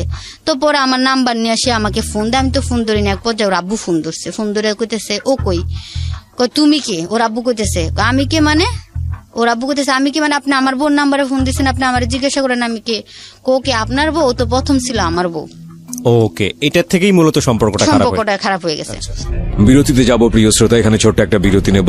আজকে মানসিকভাবে বয়ঃপ্রাপ্ত আমি বলবো যারা, কেবলমাত্র তাদের জন্য আজকের এই সিক্রেটস অনুষ্ঠানটি। কারণ ঘটনা যা ঘটেছে দীপার সঙ্গে, সেটা যদি শুধু ঘটনা হিসেবে না দেখে একটু ঘটনার ভেতরে গিয়ে একটা মেয়ের মানসিক শারীরিক পরিবর্তন এবং সামাজিকভাবে পারিবারিকভাবে কি পরিমাণ হ্যাসল তাকে পোহাতে হয়েছে সেটা যদি আপনি চিন্তা করেন, তাহলে আজকের গল্পটি সার্থক। এবং আমরা বলছি বারবারই, একটা অ্যানাউন্সমেন্ট আজকে থেকে শুরু হয়েছে, সেটা হলো ইউটিউবের জন্য আমরা একটা বিশেষ এপিসোড আমরা আপলোড করব প্রতি সপ্তাহে একটি করে। এটা শুধু ইউটিউবে, এটা রেডিওতে প্রচার করা হবে না, সেটা জীবন গল্পেরও হতে পারে, সিক্রেটসেরও হতে পারে, শুধু ইউটিউবের জন্য। যারা কেবলমাত্র আমাদের সাবস্ক্রাইবার এবং যাদের আমাদের চ্যানেলটির নোটিফিকেশন অন করা আছে, তারাই এই অনুষ্ঠানটি শুনতে পারবেন এবং ডাউনলোড করতে পারবেন। কারণ এই এপিসোডটি আপলোড করার 2 ঘন্টার মধ্যে আমরা আমাদের এপিসোডটি ওখান থেকে সরিয়ে নেব। এটা খুবই এক্সক্লুসিভ একটা এপিসোড হবে। সো যারা সাবস্ক্রাইব করেননি এবং যারা নোটিফিকেশন অন রাখেননি, তাদেরকে আমি বলবো অতি দ্রুত গিয়ে আজকে। আমার রক্ষিতা ছিল, বউ বলছে না, ও তো আমার রক্ষিতা ছিল। আপনি ওরা কেন বিয়ে করলেন? ওর কিছু আছে? ওর তো কিছুই নাই, যা ছিল সবই তো সে বিলি করে দিছে, আপনি ওই কি দেখে বিয়ে এই জন্য বাচ্চাটাকে সে নিজে চলে যেতে বলছিল। পরে সে এটা বইলা সে ফোনটা রেকর্ড করছে, ওইগুলা যে বলছে রেকর্ড করছে, কইরা আমাকে শোনাইছে। শোনানোর পরে আমি বলছি যে আমি পরে ওর কাছে সত্যি বলছি যে এরকম ওর সাথে আমার একসময় সম্পর্ক ছিল, মানে ওই পার্টগুলো আর বলি না, শুধু ওর সাথে সম্পর্ক ছিল আমি এটা বলছি যে ওর সাথে আমার এক সালে প্রেমের সম্পর্ক ছিল, প্রেমের থেকে আস্তে আস্তে গভীরতায় গেছে গা, তো এরকম কিছু না। কিন্তু সে বলছে যে হ্যাঁ বাচ্চা আমার, আমি জানি, মানে ওর আব্বু বলতেছে বাচ্চা আমার, কিন্তু আমি তোকে নিয়ে আর সংসার করতে পারবো না, কারণ আমার অভ্যাসটাই এরকম। কারো হয়েছে কপাল দোষ আর কেউ রয়েছে চক্ষু দোষ, ওর হয়েছে চক্ষু দোষ। ও বলতেছে তোমার উপরে থেকে আমার মন উঠে গেছে, 2-2.5 বছরে যা ছিল আমার সব নেওয়া হয়ে গেছে, তুমি আমার এখানে থাকতে গেলে শুধু কাজের মেয়ের পরিচয় থাকতে পারবা, আমি তোমাকে ডিভোর্স দিয়ে দিব। আর যদি তুমি মনে করো যে বাচ্চা তুমি রাখবা, তাহলে তোমার পরিচয় তুমি বাচ্চা রাখতে পারবা, কিন্তু আমার বাড়িতে নিয়ে রাখতে পারবা না। আর বাচ্চা আমার বাড়িতে রাখা তারপরে তুমি বের হয়ে যাবা, যত বাচ্চা আমার বাচ্চা আমি রাখা দিবি, তুমি বের হয়ে যাবা, এই পর্যন্ত তুমি এনেই থাকবা, আমার বাচ্চা না হওয়া পর্যন্ত তুমি এখানে থাকবা। তা আমি ওর সাথে, কারণ ও তো খারাপ মানুষ, আমি ওর সাথে তর্কাতর্কি করি নাই, মানে সব মূলত পেস্টটা লাগাই দিছে ওই বড় ভাই। ওই তখনও বুঝতে পারলো যে আমি কোন ক্লাসের। পরে আল্লাহ মনে করেন আমি আর ওর সাথে কোনো বাড়াবাড়ি করি নাই, আমি খাইতেছি, চলতেছি, ফিরতেছি। এক পর্যায়ে 5 মাসের বেলা সে আমাকে গোত্রে এমন ভাবে আসাদ দিয়ে বাইরে ডেল্লা ফালাইছে, মানে বলার বাইরে। ভাগ্যেশ আমি এই 5টা দা ব্যথা পাইছি, আমার সামনে কোনো ব্যথা পাই নাই আমি। আপনি তখন 5 মাস, মানে পেটে? ও 5 মাসের পেটে। আচ্ছা। পরে ও বলতেছে ওর বাবা এবং ওর ফুপু আমার টাইনে হ্যাঁচড়ায় নিয়ে যায় আমার বাচ্চা নষ্ট করাই লাগবো। পরে আমি বলছি যে তোমরা যত কিছুই কো, প্রয়োজনে তোমাকে বাড়ির বিটা আমি ছেড়ে দিব, আমি বাচ্চা নষ্ট করবো না। পরে অনেক মাইদুর করে, পরে আমি মাইদুর খাওয়ার পর আমি ওই দিন রাত্রে সবাই ঘুমাই রয়েছে, আমি ওই দিন রাত্রে ওই বাড়ি থেকে বেরোইয়া আরেক বাড়িতে থাইকা পরের দিন ভোরবেলা আমি আমার বাড়িতে আইসা পড়ি। আইসা পড়ার পরে এখন আমি বাড়িতে আসার পরে আমার আব্বা আমার ঘরে জায়গা দেয় না।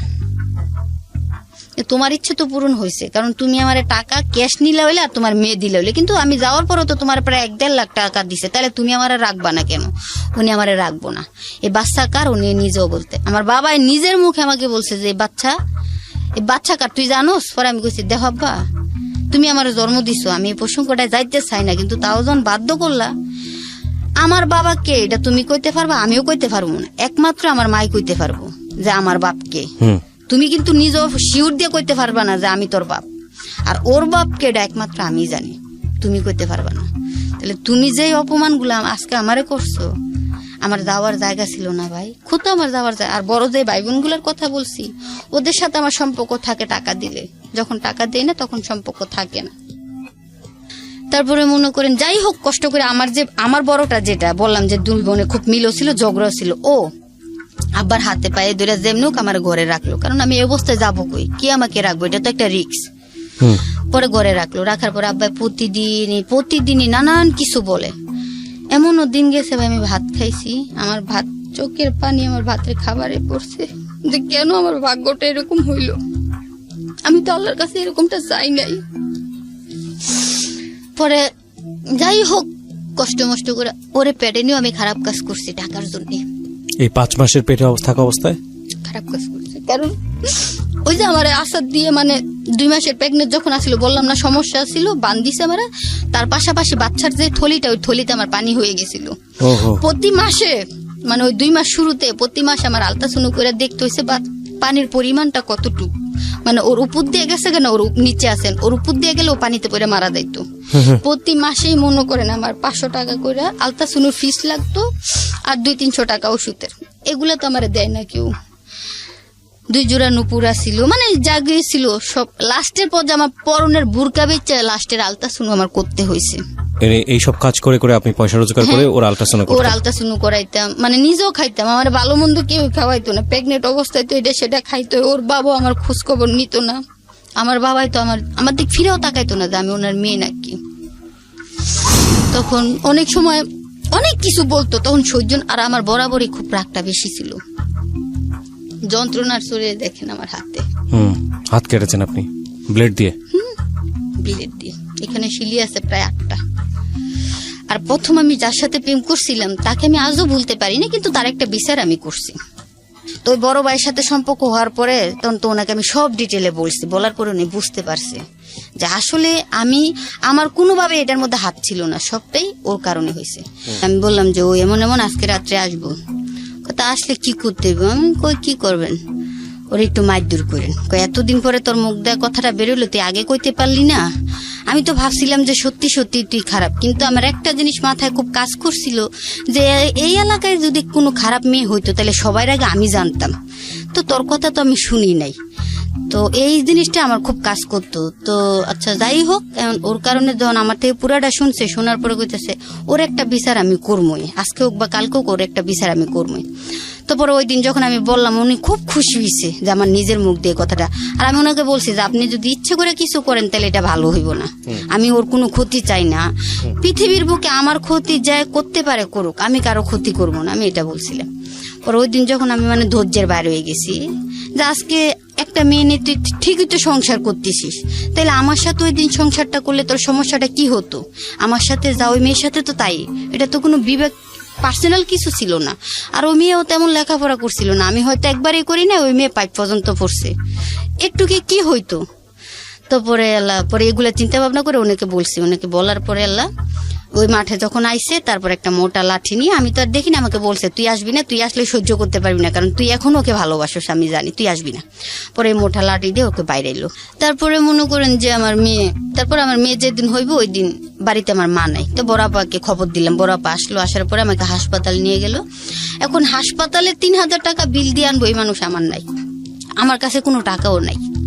আমি এত কান্না, মানে মনে মনে আমি কইতেছি আল্লাহ দেখো, একটা সন্তান পৃথিবীতে আনাটা খুব সহজ, মানে একটা সন্তান মারাটা অনেক সহজ, আর কোটি কোটি টাকা ভাঙ্গো কেউ আনতে পারে না। ওর বাবাই চাইছে আমি ওরে নষ্ট করে লাইতাম, আমার বাবাই চাইছে ওরে নষ্ট করে লাইতাম, তো আল্লাহ আমি এটা সাহস করতে পারি না। এমনকি আমার বাবার সাথে আমি ঝগড়া করে বাড়িতে বেরোয় আমি হাসপাতালে গেছি, নষ্ট করে এলাম, কিন্তু আমি বিবেকের তাড়নায় পারি নাই। 3 বার গেছে আমি হাসপাতালে ওরে নষ্ট করে ফেলাইতে, কিন্তু পরে চিন্তা করলাম আমার তো স্বামীও নাই, মাও নাই, বাপ মাও নাই, সংসারও নাই।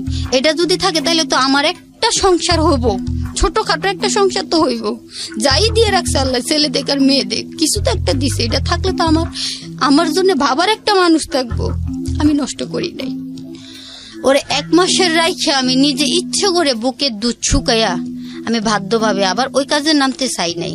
তারপরে ওই টেলার একটা কাজ নিলাম আমগো বাড়ির সাথে। তখন আমি চাইছি যখন মেয়ে একটা হয়েছে আমি দেখি ওই পটটাতে ফিরে আসি। আমার ওই পটটা মানে প্রতিটা দিন প্রতিটা মানুষের আবেগ নিয়ে খেলতে আমার ভালো লাগতেছে না। প্রতিটা দিন মনে হইতো প্রতিটা যন্ত্রণা আমার কষ্ট দিত। তারপরে আমি টেলারে কাজ করবো। টেলার বড় আপার তো টেলার ছিল, মোটামুটি আমিও শিখে গেছি, আমি পারি মোটামুটি।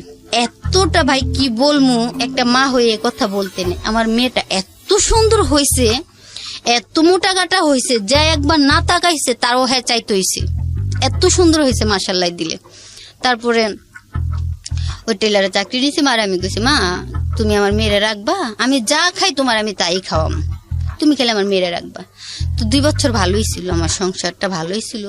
বাবা আমার তখন অশান্তি করতো না, বাবা আমার নিয়ে নিছে। ও আমাকে উকিল নোটিশ পাঠাইছে, আমি ওরে মেয়ে দিয়ে দিতাম। তো আমি আবার লিপলাই উকিল নোটিশ পাঠাইছে আমাদের করে থেকে, যে তুমি যদি আমাকে মেয়ের জন্য চাপ দাও তাহলে মেয়ে এবং আমি দুজনই মারা দাম, আর তোমার সাথে আমার কোনো সম্পর্ক নাই, এখানে যা আছে ক্লোজ। এ বলে আমি আমার সিম টিম সব শেষ, এবং ওর বাবার আমি ওই দিনে একটা ডিভোর্স দিয়ে দিছি, যে আমার জীবনে শুধু ওনলি আমার মেয়ে, আর কোনো কিছু আমি চ্যাপ্টার চাই না। আপনি এখন কিভাবে চলেন, কি করে কাটে আপনার সংসার এখন, কি করেন? আমি এখন বর্তমানে একটা কন্ট্যাক্ট ম্যারেজ করে আছি। কন্ট্যাক্ট ম্যারেজ বলতে? ওর যতদিন ইচ্ছে হবে আমার সাথে সংসার করবো, আমার যতদিন ইচ্ছে হবে সংসার করবো।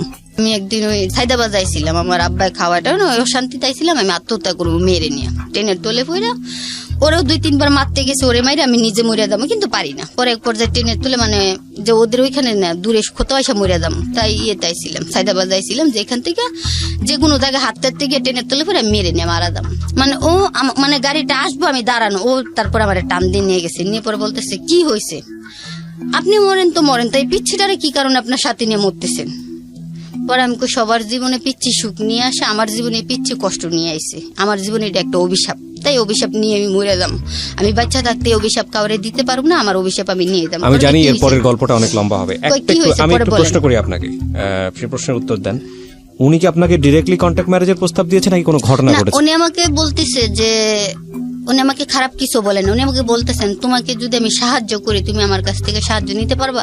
আর আমি দেখেন আপনি আমাকে প্রতিদিন প্রতি মাসে সপ্তাহে সাহায্য করবেন, এটা আপনার ফ্যামিলির কাছেও আপনাকে প্রশ্ন করতে হবে, আমারও লোকজনের কাছে প্রশ্ন করতে হবে। তাই ভাই আপনার সাহায্য আমার দরকার নেই, আপনার মতো আপনি থাকেন, আমার মতো আমি থাকি। আর আমার সাহায্য করতে গেলে আমার এখানে 2টা মানুষের ভাড়া আপনার নিতে হইব, এক আমার মেয়ে আর এক আমার ছোট বোন। হ্যাঁ, উনি আপনাকে কি বললো? তা তো বললো যে আচ্ছা তাহলে এইভাবে যদি সমস্যা হয়, আমি কি এভাবে তো সমাজগত ভাবে সমস্যা হয়ে যাবো, আমারও তো মানুষ আছে, চলতে হয়, চলাফেরা পরে কথা, আচ্ছা তাহলে আমি তোমাকে বিয়ে করবো, কিন্তু বিয়ে করবো এখানে সত্য আছে। আমি কেউ জি বলেন, প্রথম সত্য আমি তোমাকে কোনো ছেলে সন্তান দিতে পারবো না, মানে কোনো বাচ্চা কাচ্চা দিতে পারবো না। দ্বিতীয় সত্য, আমার যদি মনে হয় যে আমি 5 মাস সংসার করে আমি তোমার কাছ থেকে চলে যাবো, বা 1 বছর করে চলে যাবো, বা 2 বছর করে চলে যাবো, তুমি আমাকে কিছু বলতে পারবে না। তোমারও যদি মনে চায় তুমি 1 মাস না 2 মাস সংসার করে চলে যেতে, বা 2 বছর বা 4 বছর থাকলে তুমি থাকতে পারবা, সমস্যা নেই। তোমারও যদি যখন যাইতে ইচ্ছে করে তুমি চলে যাবা, আমার ইচ্ছে করলে আমি চলে যাবো। এবং তার আমি একটাই কথা বলছি যে আমার কোনো ছেলে সন্তানের দরকার নাই। আমি অনেকভাবে শারীরিকভাবে মানসিকভাবে আমি অনেক আঘাত পাইছি। এখন মূলত হয়েছে আমার ছোট একটা বোন আছে, এটার বিয়ের দায়িত্ব তোমার নিতে হইবে, আর আমার মেয়ের দায়িত্ব, এই 2জনের দায়িত্ব তোমার নিতে হবে। বাইতো ছেলে মানুষ বাইয়ের দায়িত্ব না নিলেও চলবে, এই 2টা মানুষের দায়িত্ব নিতে হবে। তো ঠিক আছে আমি নিব। তারপরে তার সাথে আমার কন্ট্যাক্ট মেয়ে, ওইটা কাবিনে লেখা আছে একবার উল্লেখ, 50,000 টাকা কাবিনে, যে কন্ট্যাক্ট ম্যারেজ। হ্যাঁ এটা কন্ট্যাক্ট ম্যারেজ, এটা উল্লেখ করা আছে কোর্টে গিয়ে হয়েছে, এটা কন্ট্যাক্ট ম্যারেজ, যার যতদিন ইচ্ছে হবে একসাথে থাকবো, যার যতদিন ইচ্ছে নেই তারপরে যাকে যে পারে ডিভোর্স দিয়ে দিব। 15 সালে আপনাদের কন্ট্যাক্ট ম্যারেজ হয়েছে। আচ্ছা, এখন কি উনি আপনার ভরণ পোষণ দেয় ঠিক মতো? এখন ঠিক মতো দেয় বলতে গেলে, যখন বিয়ে হওয়ার 2-4 মাস পরে যা তুই আসলো রেন্টেন আসলো সবগুলো উনি ভাঙ্গা দেয়, এবং আমার মেয়ের আমার খুব কেয়ার করে। কিন্তু এই 2 বছর ধরে উনি একটু অবস্থা ভাবে খুবই খারাপ। মানে আমি এটা বুঝতে পারি যে সে আমাকে অনেকটাই লাইক করে, কিন্তু আমার মেয়েকে করে না। সে দিনের দিন সে ল্যান্ড প্রপার্টির বিজনেস করে, দিনের দিন সে বাইরে থাকে, আমার সাথে যে ফোন দিতেছে, আমার সাথে মিনিটে ঘন্টায় এত কথা না 2-4-5 মিনিট, কিন্তু ওর মেয়ে হলে তো দিনে একবার হইলেও বলতো যে আমার মেয়ে। এই গ্যাপগুলো হয়তো স্বাভাবিক অথবা অস্বাভাবিক, কিন্তু আপনি তারপরেও যে একটু হলেও ভালো আছেন এটা তোমরা বলতে পারি। হ্যাঁ একটু হলেও ভালো আছে, এবং আমার বোনকেও সে বিয়ে দিয়ে দিছে, কথা রেখেছে সে। হ্যাঁ সে কথা রেখে, মানে আপনাকে তো সেভাবে এখন পর্যন্ত ছেলেটা সাপোর্ট করতে পারে না। আপনার বাকি কি কাজ করেন আপনি, যেটা করে আপনার সংসার চলে? কিছুই করেন না। সে আমাকে কোনো কাজ করতে দেয় না। আমি ওনাকে বলছি যে তোমার গত 2 বছর ধরে ওর কাজের খুবই সমস্যা, মানে এতটাই সমস্যা। তার মানে আপনি পুরোপুরি আপনার হাজবেন্ডের উপর নির্ভর? হ্যাঁ আমার হাজবেন্ড, এবং হাজবেন্ড চালাই ভাবে। ওকে, 5 বছর ধরে পরিকল্পনা করেছেন আমাদের এখানে আসার জন্য, আমার কাছে এসে গল্পটা বলার জন্য। কেন বললেন? যে দেখো মা বাবা পৃথিবীর মধ্যে সবাই হয়, আমিও একদিন বৃদ্ধ হব, আমি মেয়ের মা হয়েছি, একদিন বৃদ্ধ হব, মেয়েকে বিয়ে দিব, কিন্তু তোমরা ছেলে মেয়েকে কেয়ার করো, গাইড দিও, এভাবে ছাইরা দিও না, কারণ ছাড়লে তার ফল ভালো হয় না, যা কর্ম তার থেকেও বেশি ফল হয়। আমার কর্ম হয়তো ভালো